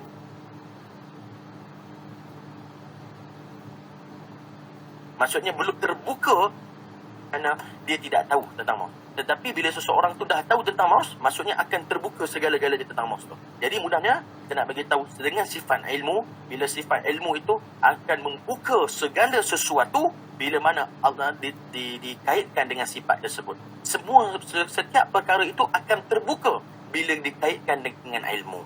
Mudah faham dah. Gitu. Nah, yang senangnya Allah mengetahui. Itu mudah faham. Tapi di sini yang diterangkan dalam kitab kita baca. Qala Allah Ta'ala innallaha bikulli syai'in alim wa annallaha qad ahata bikulli syai'in ilma. Allah mengetahui setiap sesuatu dan meliputi segala-galanya. Pengetahuan Allah Ta'ala tu. Faqala Nazim telah berkata yang menyusun nazam ini. Alimun bikulli syai', Allah mengetahui segala sesuatu, sawa'an kana mujmalan, sama ada benda itu benda yang umum, atau mufassilan, atau benda yang detail, atau mungkinan, ataupun sebarang kemungkinan wajib. Segalanya telah masuk dalam ilmu pengetahuan Allah Jalla Jalaluhu wa Ta'ala fi'ula. As-sama' wal basar. Tengok di sini dia gabungkan sifat sama' dan basar. Dia tak asingkan. Sama' dengan basar tu ialah asinglah sifat sama', sifat basar, tapi maknanya telah dicampurkan, telah diterjemahkan ataupun digabungkan supaya kita memahami makna sifat sama' dan sifat basar tu. Pertama disebut apa? Sifatan yazidul inkishaf bihima alal inkishaf bi'ilmi. Ni tengok dia kaitkan sifat mendengar dan melihat kepada sifat ilmu tadi. Itu apa yang disebutkan? Iaitu dua sifat ini, sifat sama' dan basar, sifatan, dua sifat yang menambahkan pembukaan kepada pembukaan ilmu tadi. Pembukaan tu lebih terbuka dengan sebab terbuka disebabkan ilmu tadi. Mudahnya macam ni. Dia sekarang Dia nak tahu apa yang ada dekat sebalik dinding tu. Nak tahu apa yang ada di sebalik dinding tu. Ni contoh saya lah, manusia lah kita. Kita nak tahu sebenarnya apa yang berlaku kat situ. Ramai orang tu. Ramai orang kat sana tu. Orang tengah ramai-ramai. Dia dah sekarang ni, dia nak tahu. Bila dia nak tahu, ada orang beritahu dekat dia. Oh, kat sana tu ada orang pengsan tu. Orang beritahu dekat dia ada orang pengsan. Maka sekarang dia dah tahu belum? Maksudnya dia dah tahu yang ada orang pengsan. Jadi terbukalah segala yang tertutup tadi tu. Kejahilan yang tertutup sekarang sudah terbuka. Sebab dia tahu ada orang pengsan. Asalnya tak tahu. Sekarang dah tahu. Maksudnya terbuka. Lalu dia pergi sana dan kemudian dia melihat memang ada orang pengsan betul. Pengsan, memang nampak ada orang terbaring. Maka lagi terbukalah benda tu.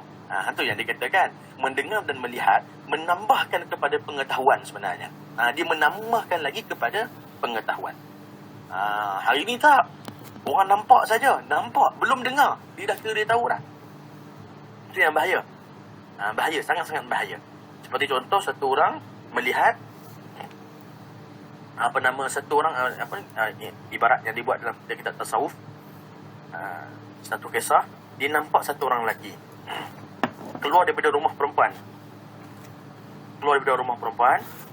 Maka terus pandangannya mengatakan bahawa orang itu adalah penzina, yakni berzina dengan perempuan tersebut. Walhal hakikatnya, maka beliau masuk ke rumah perempuan itu atas sebab lain. Ini bahaya. Maksudnya terus kita judge apa yang kita nampak. Ini sangat bahaya. Ataupun kita judge dengan apa yang kita dengar pun sangat bahaya. Sebab pengetahuan perlu ditabayun dulu. Sebab tak perlulah kita, jangan sampai kita apa yang kita nampak dan apa yang kita dengar itu belum pasti. Tambah-tambah hari ni lah.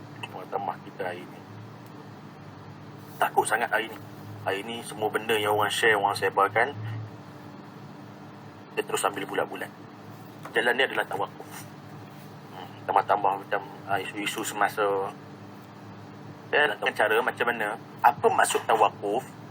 Bila A dengan B tengah bertelagah, A menuduh B. Jalan tawakuf, duduk tengah-tengah. Kita tak kata A salah, tak kata B salah.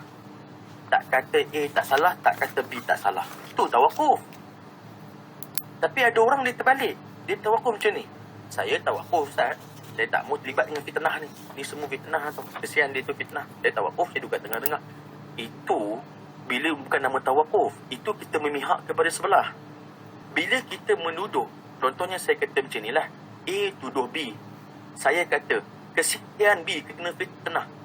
Kita tak sedar, dalam masa yang sama, kita memfitnah si A. Dengan mengatakan A fitnah B. Jadi jalan selamat, dia duduk tengah-tengah. Tak payah jawab apa-apa. Itu betul lah. Tawakuf. Tapi hari ni orang belum apa-apa. Kesian kena fitnah. Itu bahaya. Saya cakap umum ni, saya tak kaitkan dengan cerita siapa-siapa lah. Cuma, kita ni apa? Kesian. Baik si pihak A, baik si pihak B. Itu je. Tapi ni orang susah. Dia kata, kesian lah, kena fitnah. Bermakna, tuan-tuan, bila tuan-tuan cakap, kata orang dia kena fitnah, tuan-tuan telah menuduh orang yang memfitnah dia tu. Maksudnya tuan-tuan tuduh orang ni fitnah dia. Maksudnya kita pun fitnah juga. Jadi cara selamat, diam je. Diam je. Itu lebih baik. Tak boleh kira orang ni banyak orang. Terutama idola pula. Payah cakap. Lagi kalau dia cakap itu, dia kata kita tuduh. Bukan tuduh. Kita kata kita hati-hati. Tawakuf. Zaman Imam Malik radhiyallahu anhu, satu orang memandikan satu orang jenazah. Imam Malik. Dia mandikan jenazah satu orang. Masa tengah mandi jenazah tu, yang meninggal ni perempuan ni, minta maaf cakap pelacur. Maksudnya perempuan baik. Masa tengah mandikan tu, perempuan yang mandikan jenazah ni, jenazah perempuan, so yang mandikan ni perempuan lah. Dan dia tahu perempuan ni pelacur. Tapi dia sebut macam ni, dalam hati dia disebut lah, macam dia sebut, jahat perempuan ni, pelacur ni dulu ni. Macam tu lah. Tegak, orang tu abang tengah melacur juga. Ni, pelacur ni. Tapi dalam hati dia, mulut tak sebut. Masa dia sebut pelan-pelan tu, dalam hati tu, takdir Allah, tangan dia melekat pada badan perempuan. Melekat. Oh, macam mana bayang dia tak tahu, melekat. Pakat tu tarik habis, macam mana ni lekat ni? Ya, jadi panggil lah macam mana untuk bincang dengan ulama semua. Ulama pakat duk bincang zaman tu. Pakat duk bincang macam mana dah tarik dah. Dah tarik tak boleh keluar. Lah kali bincang-bincang, maka terbahagilah kepada dua.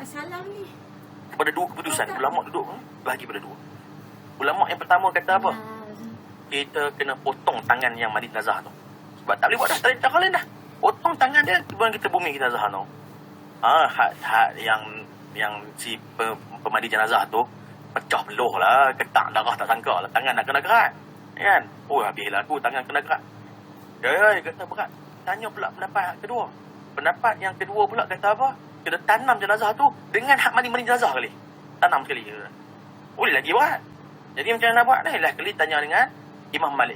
Apa tu kita tanya pendapat Imam Malik, sebab Imam Malik zaman tu, Imam Malik bin Anas, Imam Darul Hijrah rahimahullah taala, masih muda. Dia masih muda. Jadi dia tak mula minta pendapat dia lagi. Bincang sama hak tua-tua dulu. Tak apalah, kita tanyalah Malik tengok. Imam Malik sebab dia orang muda tapi alim. Imam Malik walaupun muda tapi alim. Dilantik menjadi mufti, umur masih muda. Lalu ditanyakan dia, Imam Malik kata, aku nak tanya sikit pada perempuan yang mandi jenazah tu. Masa hang mandi tadi hang ada sebut apa-apa tak? Tak ada. Hang tak ada sebut apa? Betul tak ada sebut apa? Tak ada. Tak, hang ada sebut. Jujur. Baru dia jujur. Aku ada sebutlah yang perempuan ni pelacur. Imam Malik kata, sesungguhnya engkau telah menuduh dia berzina. Engkau kena datangkan 4 saksi yang melihat dia berzina. Maka perempuan tu kata, tak perlu saksi pun Imam. Sebab memang semua orang tahu dia pelacur. Ya, tahu dia pelacur, tapi kau pernah nampak dia buat benda tu depan mata? Tak pernah nampak. Ada saksi? Tak ada. Maka bila tak ada, dia pun tak pernah mengaku. Maka tak boleh menuduh. Bila kau menuduh, kau datangkan 4 saksi. Bila tak datangkan 4 saksi, maka kau perlu dikenakan hukuman kerana membuat tuduhan palsu. Maka kau perlu disebat, dirotan. Akhirnya rotan, dijalankan hukuman. Rotan 100 sebatan. Sampailah ke sebatan yang terakhir. Dengan kuasa Allah, terlepaslah tangannya daripada badan wanita tersebut, jenazah tersebut. Jadi hikmah dia kita nak ambil, kita kena hati-hati dalam bab cakap benda-benda macam ni. Jalan dia adalah dengan doa yang baik-baik saja. Doa yang baik-baik. Itu cara dia. Doa yang baik-baik ni, kuasa doa ni, kita ni kalau nak tahu kita takat mana keyakinan kita dengan Allah, tengok ni, mudah-mudahan Allah menyelesaikan semua masalah si fulan dengan masalah kita sekali. Berhati-hatilah kan apa yang berlaku. Dan sifat yang terakhir adalah sifat kalam. Sifat kalam. Kalam ni dia terbahagi kepada 4. Pertama disebut kalam nafsiyah.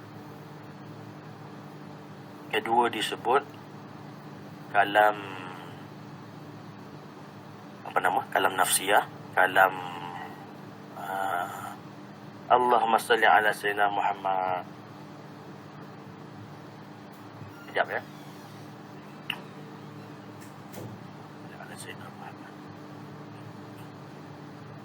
Kalam nafsiyah, kalam masdariyah, dan juga kalam lafziyah. Kalam lafziyah. Nombor 2 apa saja ingat? Kalam nafsiyah, kalam masdariyah, dan kalam nafsani. Alhamdulillah. Kalam nafsiyah, kalam nafsani, dan juga kalam masdari serta kalam lafzi. Baik. 4 ni kita akan dapat bezakan. Dapat bezakan dari sebenarnya. Contohnya macam ni. Bila kita sebut kalam nafsiyah ni, iaitu kalam Allah yang asal, kalam yang azali. Kalam Allah yang asal, kalam Allah yang azali. Kalam nafsani ni macam mana? Kalam nafsani ni dia macam ni. Kalam nafsani ni khilaf ulama. Ada kata ada, ada kata tak ada. Okey, ada kata ada, ada kata tidak ada. Iaitu cadangan untuk berkata-kata. Itu nafsani. Cadangan untuk berkata-kata. Perancangan untuk bercakap atau berkata-kata. Yang ketiga masdari. Masdari ini iaitu kalam Allah Subhanahu Wa Taala pada tempat dan waktu tertentu. Dan lafzi ini adalah perkataan-perkataan yang keluar selepasnya itu. Perkataan-perkataan yang keluar selepasnya itu. Contoh dia, saya nak pergi beli lauk di pasar. Bila saya nak pergi beli lauk di pasar, sekarang ni, diri saya. Saya mesti dah terfikir apa yang saya nak cakap nanti di pasar. Itu nafsani. Okay, itu nafsani. Sampai di sana, di pasar, saya pun kata, ambil ikan sekilo. Saya nak ikan sekilo, bang. Yang itu masdari. Bercakap. Berkata. Itu nafsani. Kemudian, yang perkataan yang keluar tu, lafaz yang keluar tu, ikan sekilo tu, itu namanya lafzi. Faham maksud saya? Baik.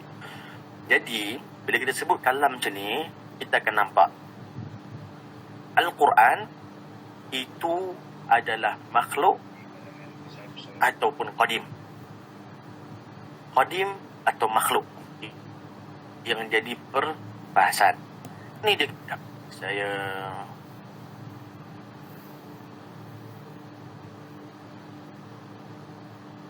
nak ke toilet sekejap. 5 minit sekejap ya. Kita isin semua.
Baik. Bismillahirrahmanirrahim. Minta maaf semua. Baik. Berkenaan dengan sifat kalam tadi, berkenaan dengan Al-Quran itu, kalau di sisi Mu'tazilah, mereka mengatakan Al-Quran itu adalah makhluk. Kenapa? Jadi sesat. Kerana kalam Allah itu yang azali dikatakan makhluk. Itu sesat. Itu bahaya. Berbeza dengan kita memahami bahawa kalam Allah yang azali, yang asal itu bukan makhluk. Itu beza dia. Yang makhluknya, yang kata baharunya ni, iaitu mushaf. Mushaf itu baharu. Kerana ianya kertas. Dan ianya adalah buku kertas. Maksudnya itu baharu. Kalam Allah yang azali itu tidak baharu. Walau ulama kita, tuan guru kita, majoritinya mengatakan haram kita menyebut Al-Quran itu makhluk, melainkan dalam perbahasan ilmiah. Maksudnya dalam kelas, mengajar dan sebagainya, penerangan. Ya khair. Ni tak. Pergi ke depan orang, ramai-ramai, dia pun baru tahu itu, dia pergi abang kat orang. Betul tak Al-Quran itu makhluk sebenarnya? Ya ke makhluk? Makhluk. Makhluk sebenarnya. Sebab apa makhluk? Cari sendiri ya. Benda tu rahsia. Dia tak semua orang dapat benda tu. Hanya orang terpilih saja yang mengetahuinya. Yang terpilih, yang hampir abang orang. Sebab lagi jam orang. Orang pun pakai, wih, ini macam mana ni? Makhluk. Jadi Al-Quran ni adakah dicipta? Adakah direka-reka? Maka itu salah. Makhluknya yang mushaf, tetapi yang azali, kalam Allah yang azali itu bukan makhluk. Itu jelas itu adalah qadim. Itu adalah qadim. Jadi kalam huwa sifatun azaliyah qaimah. Okey. Sifat kalam Allah ini adalah sifat azali yang berdiri pada zatnya, yang wujud pada zatnya. Sifat ma'ani, sifat yang ada pada zatnya. Yu'abbiru anha bin nazam makhsus, yang mana telah diibaratkan dengan nazam yang khusus, al-musamma bil Quran, seperti Al-Quran, yang juga dipanggil sebagai kalam Allah Subhanahu wa taala. Kalam Allah taala, dalil dia wa kallam Allah Musa taklima tu. Fa kalamuhu, kalam Allah yang asal, laisa bi harfin, tidak ada suara, wala sautin, tidak ada suara, tidak ada huruf. Tidak ada suara, tidak ada huruf. Bal kalam qadim la awwalahu wa la akhira lahu. Bahkan kalam Allah Subhanahu wa taala, yakni yang asalnya adalah tidak ada awal dan tidak ada akhir baginya. Itu yang asal. Tak ada suara, tak ada huruf, dan tidak ada dengan mana-mana lurah daripada lurah dalam dunia ni. Bukan berbahasa Arab. Tetapi kenapa Al-Quran yang sampai pada kita ni dalam keadaan berhuruf dan bersuara? Itulah yang tadi tu saya sebut. Al-Quran ini asalnya tiada huruf, tiada suara. Tapi bila diturunkan sampai pada daripada yang Suratul Muntaha, Mahfuz apa semua tu lah, turun sampai pada Malaikat Jibril. Malaikat Jibril bawa turun ke Nabi Muhammad itu dalam bentuk suara dan berhuruf,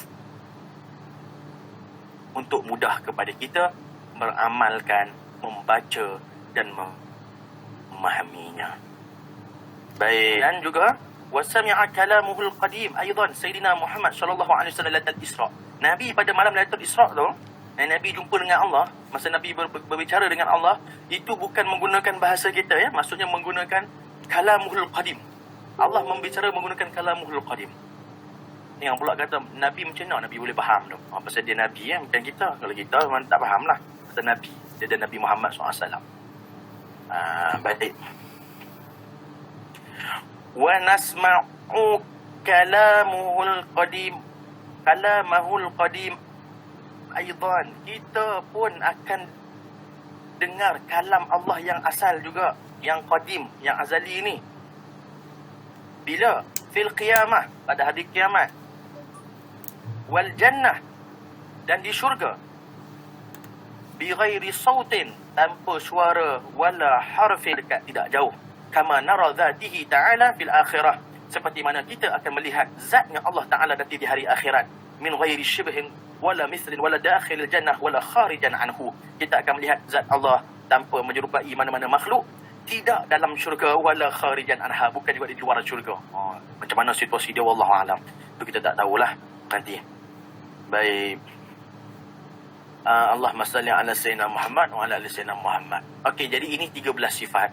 13 sifat inilah yang dibahagikan sifat wajib bagi Allah Ta'ala, sifat nafsiyah, sifat salbiyah dan sifat ma'ani. Adapun sifat baki lagi 7, itu namanya sifat maknawiyah, yang keluar daripada ma'ani juga. Maksudnya yang keluar daripada ma'ani, kaunuhu qadiran, muridan, aliman, hayyan, sami'an, basiran, mutakalliman. Maknawiyah ni nanti adalah berkenaan dengan hal dia, berkenaan dengan hal keadaan. Tapi tak apalah, itu kita bahas kemudian. Jadi di masa yang akhir ini, insyaAllah sama-sama kita bahaskan. Sekiranya ada apa-apa persoalan yang nak ditanya, yang nak dibincangkan, untuk sama-sama kita cari jawapannya. Saya tak tahu. Yang mana ada soalan, ahlan wa sahlan wa marhaban bikum. Tafadhal.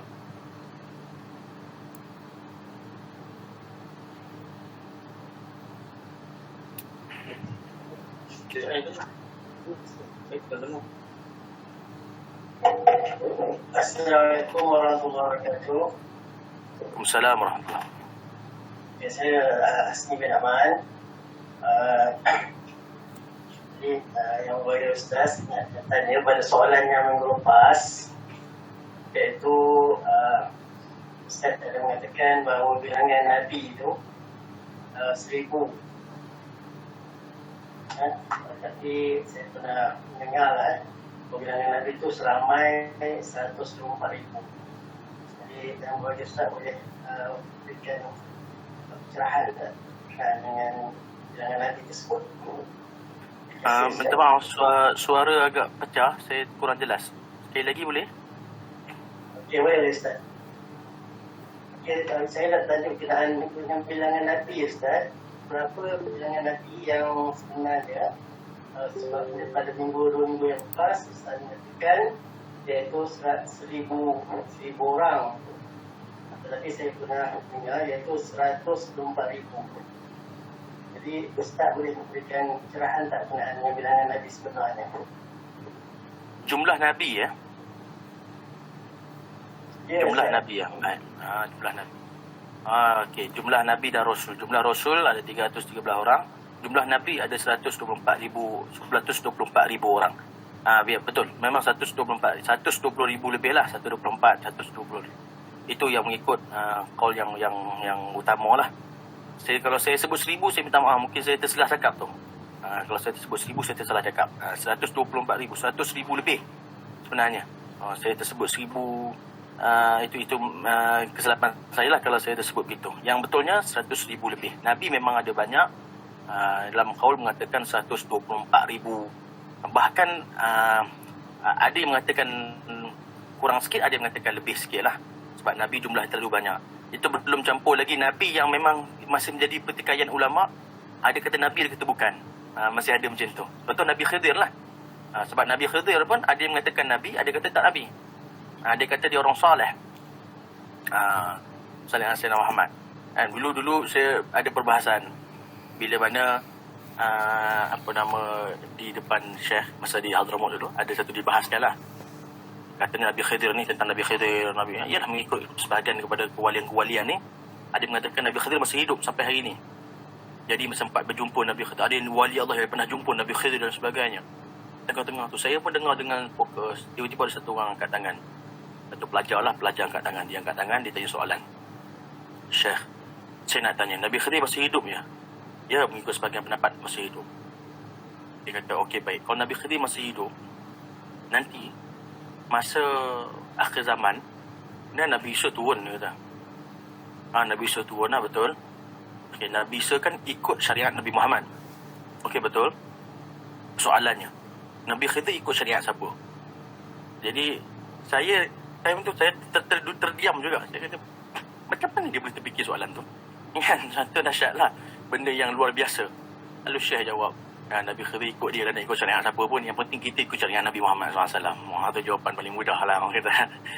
Maksudnya ada orang. Dia soalan kadang-kadang yang dia pasal Nabi Khidir ni benda luar daripada akal kita sebenarnya. Kan ada orang cakap Nabi Khidir gitu, Nabi Wallahualam lah. Benda yang melibatkan gaib ni tak berani jawab saya kalau benda gaib. Benda tu kadang-kadang mungkin ada yang Allah beri memang nampak. Wallahualam. Memang kita tak tahu.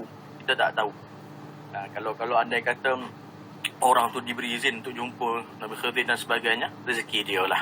Tapi yang paling penting adalah kita dapat mimpi jumpa Nabi Muhammad SAW. Allah Rabbi. Itulah yang paling utama yang kita inginkan sebenarnya. Jadi kalau orang kata masalah Nabi Khidir, tapi memang betul, memang benar. Masih ada pertikaian khilaf antara Nabi Khidir itu Nabi ataupun bukan. Baik. Ada siapa? Soalan lain? Okey, baik. Dalam Ustaz ada katakan kalam Allah bukan dalam bahasa kita. Adakah bukan juga dalam bahasa Arab? Ya, okey ya. Kalam Allah yang azali bukan bahasa Arab. Sebab tu dalam kitab Miftahul Murid, Syekh Zainal Abidin Al-Fatani ataupun Tuan Minal rahimahullah taala, dan kitab tauhid juga, bila disarahkan ditambah satu dia kata apa? Sesungguhnya kalam Allah itu tidaklah berhuruf atau bersuara ataupun dengan berlurah dari mana-mana lurah dunia. Maksudnya tidak ada bahasa. Maksudnya bukan bahasa. Habis macam mana? Itu yang azali, yang asal. Tapi diturunkan ke dalam dunia ini dalam bentuk bahasa Arab. Kenapa? Kenapa tu? Maksudnya ada kelebihannya lah.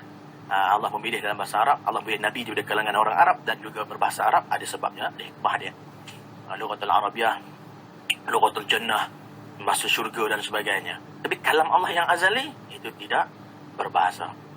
Habis tu macam mana kita nak faham? Yang itu bukan kita punya, maksudnya dah tak sampailah perbahasan di akal kita yang itu. Tapi asalnya, yang azalinya. Tapi kita kena jelaskan pula lah nanti kalau orang tanya, habis tu kenapa Quran dalam bahasa Arab? Ya, diturunkan ke dunia dalam bentuk bahasa Arab. Itu.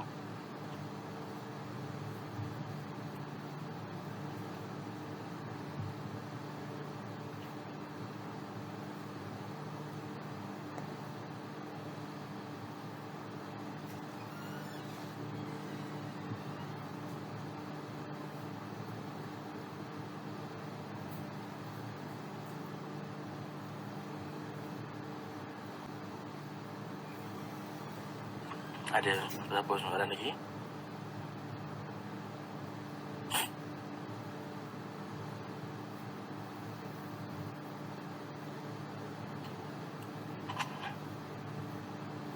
Baik.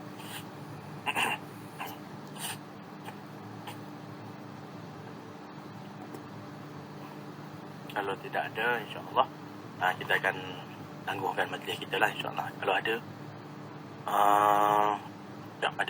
tak ada ya. Assalamualaikum warahmatullahi wabarakatuh, Ustaz. Assalamualaikum warahmatullahi. Saya Muhammad Nizman Muhammad Jaafar. Saya ada tengok dekat YouTube lah seorang ustaz berceramah tentang, dia kata tahlil yang kita bawa ni semua, dia kata tak sampai pada si mati. Kemudian ustaz tu kata dia tunjukkanlah kitab daripada karangan Imam Syafi'i sendiri. Boleh tak ustaz tolong bagi pencerahan? Sekian, terima kasih. Baik, sama-sama. Kenaan dengan tahlil katanya tak sampai lah. Tak sampai ikut kitab apa nama Mazhab Imam Syafi'i sendiri, tak sampai dan sebagainya lah. Maksudnya memang menjadi selalulah benda ni dibawa-bawa oleh mereka yang tidak mahu pada tahlil atau tidak setuju dengan tahlil, yang mengatakan tahlil ini tidak sampai. Okey, baik. Pertamanya adalah mereka sebenarnya bagi bagi mudahnya untuk kita faham, mereka sebenarnya sedang buat kerja Allah Ta'ala. Mereka sedang buat kerja Allah Ta'ala. Hakikatnya, sampai tak sampai, bukan kerja kita pun kalau ajukan. Kerja berhadapan juga dengan mereka yang ini. Maksud saya pernah berhadapan. Bila mereka ulang-ulang sebut, benda ni tak sampai Ustaz. Duk baca-baca ni, imam-imam duk baca tak sampai ni. Saya kalau ringkas-ringkas saya jawab, hang ni sejak bila jadi postman Tuhan ni? Kan, sejak bila kerja postman dengan Tuhan ni, aku tak tahu kan. Dah tahu pula sampai tak sampai. Dia kerja kita bukan kita tahu.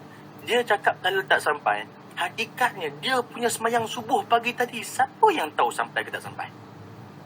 Kita pagi tadi semayang subuh, sampai tak sampai pahala daripada Allah, mana kita tahu? Sekejap lagi kita nak semayang zuhur ni, sampai tak sampai, mana kita tahu? Sekejap lagi kita nak semayang asar ni, sampai tak sampai, kita tak tahu. Pahala tu sampai ke tak sampai tu bukan tugas kita dah. Memang kita tak tahu pun sampai tak sampai. Hakikatnya. Baik. Dia kata itu sampai pahala. Ini sampai kepada si mati. Ya, sebab itu dengan tahlil. Orang bila ajak dia buat tahlil, dia tak mau buat. Saya kata, kita nak tahu benda tu salah tak salah. Mai tengok dulu, mai check. Jangan dengar orang cakap je. Kita baca doa tahlil tu. Allahumma awsil wa taqabbal thawaba ma qara'nahu minal Qur'anil azim. Allahumma awsil wa taqabbal. Ya Allah, taqabbal. Terimalah apa yang kami baca ni. Wa awsil. Dan tolong sampaikan. Kita minta Allah sampaikan. Kalau Allah nak sampaikan, Allah sampaikan. Allah tak mau sampaikan, bukan kerja kita lah. Itu je. Dan kita minta, ya Allah, tolong sampaikan kami punya Fatihah. Tolong sampaikan tahlil kami. Tolong sampaikan Yasin kami. Kalau Allah sampaikan, Alhamdulillah. Kalau Allah tak sampaikan pun, itu hak Allah SWT.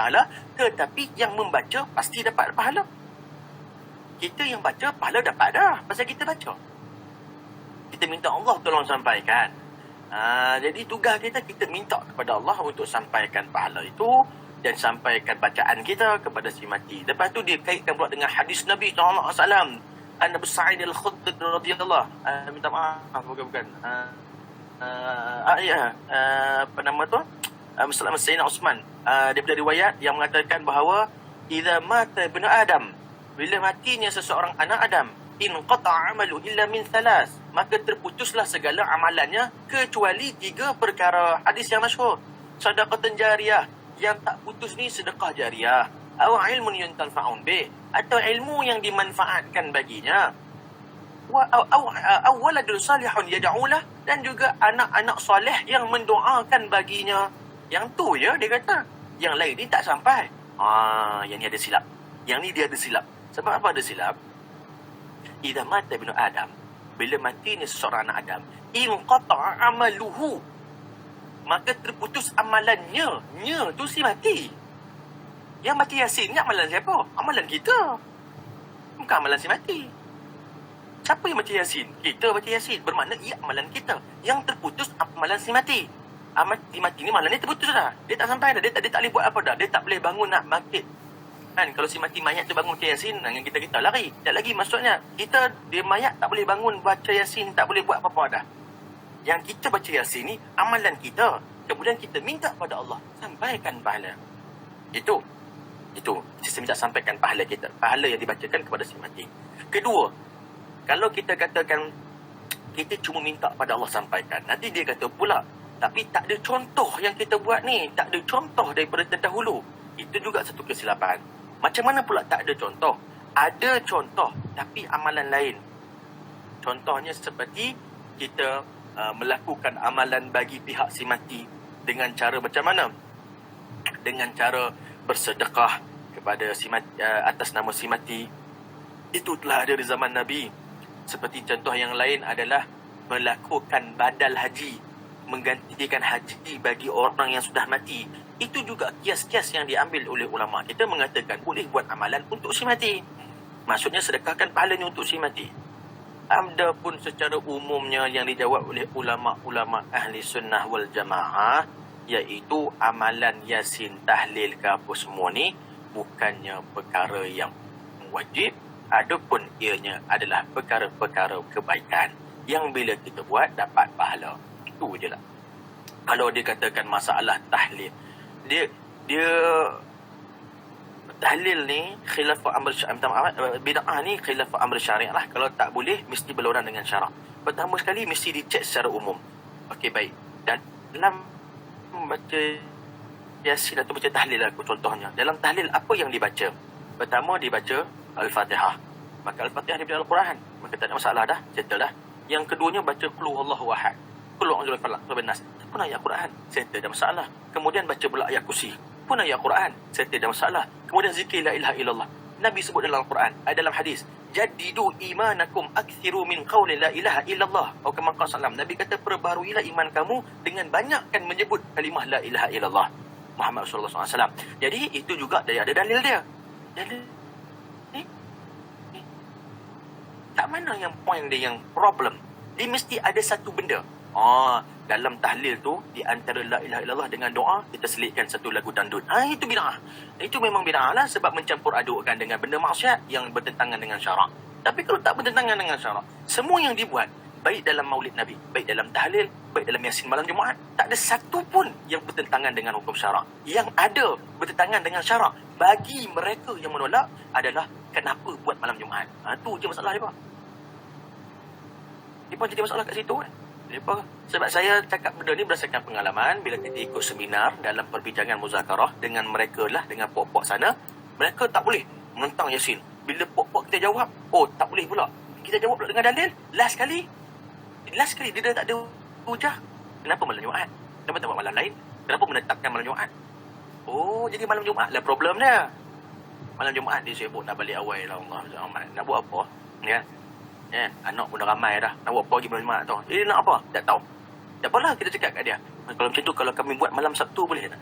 Tak boleh. Pasal apa tak boleh? Tak boleh menetapkan hari. La ilaha illallah. Masalah menetapkan hari tu rupanya. Menetapkan hari tu, Ustaz kalian.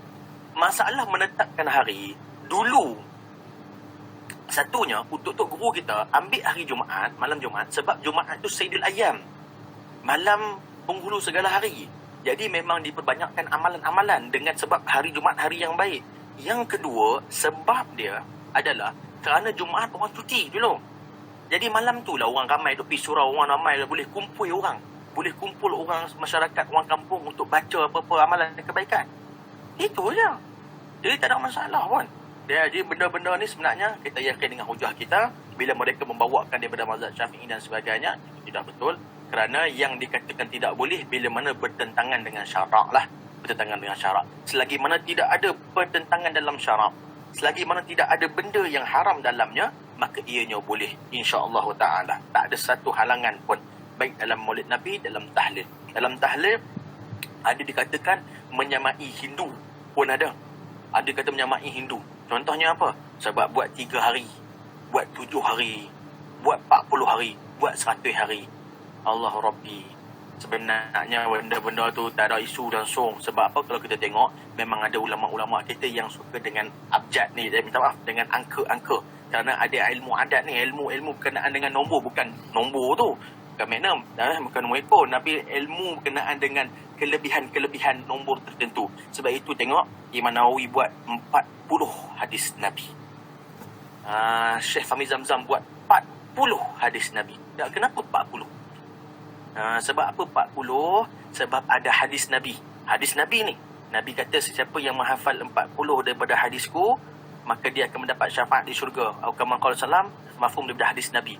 Hadis itu Imam Nawawi tulis dalam Muqaddimah Arba'in Nawawiyah, dan Imam Nawawi siap bagi tahu lagi ini hadis dhaif, tapi untuk beramal Imam Nawawi tulis. Imam Nawawi pun tulis hadis dhaif. Tapi mereka yang bermazhab hadis sahih, mazhab baru, mazhab hadis sahih ni susah sikit. Dia payah sikit lah. Dia tak boleh, dia seolah macam dhaif kan, tak boleh langsung. Itu yang payah, nak sahih saja. Tapi nak beritahu kenapa dengan angka 40. Dan jadi kita samalah, kita pun biasalah, cuma lah ni dah payah lah pasal dah ni lah tahlil online. Tahlil online ni tak semangat sikit, dia tak ada makan. Dulu orang semangat tahlil pasal dah makan. Tambah-tambah 3 hari. Dia 3 hari yang syok bila? Hari ketiga tau. Pasal hari ketiga tu nasi. Dia hari pertama dia tak silap tak roti canai, dia tak roti menggali tu lah. Cicah ayam lah. Mai hari kedua dia kat bihun goreng, mi goreng, tak pun mi basah. Kena hari ketiga nasi tu. Hari ketiga tu ramai. Tu imam semangat la ilaha illallah daripada awal sampai habis derah. Kalau mai hari pertama tu la ilaha illallah tu hak mula-mula dia berderah, betul pelan-pelan. Lah hari 3 tu dia kuih derah, mesti makan sedap. Tapi tak ada masalah benda tu. Cuma masyarakat kita pun perlu diperbetulkan, dijelaskan tahlil bukan wajib. Tapi setahu saya lah masyarakat kita ni pun faham tahlil ni bukan wajib pun. Cuma ada setengah orang kampung kita memang kadang-kadang dia faham macam wajib pun ada. Ada, memang ada. Contohnya kita ada pengalaman sendiri, saya sendirilah. Macam bila ada saudara meninggal, bila tak mau buat tahlil tu, ada keluarga yang sampai tak boleh lagi orang kampung kata apa. Yang ni jadi masalah. Yang ni kena ubah pula. Jangan sampai takat tu. Kan? Duit tak ada. Dia dah tak ada duit nak buat tahlil semua, nak panggil orang kampung nak makan. Jadi dia tak mau buat. Maka tak ada masalah pun kalau kita faham secara hakikatnya. Tapi kalau ada duit lebih nak buat, nak sedekah bagi orang makan, silakan. Alhamdulillah, tak ada masalah apa. Yang penting kita sama-sama beramal. Jadi yakin. Jadi ada satu buku yang dikeluarkan oleh ARG sendiri, silap saya, menjawab masalah-masalah ni lah, masalah tahlil apa semua ni. Nanti saya akan sharekan masa akan datang lah, minggu depan ke apa. Kalau siapa yang nak belajar beli buku tu, boleh beli dengan pihak yang menjual lah. Bukan saya tak jual, maksudnya bukan menjual. Tapi buku tu jelas, detail. Hari ni saya cuma jawab isu tahlil, tapi isu lain, tahlil, maulid, ini sebut Syaban, macam-macam lagi dalam satu buku.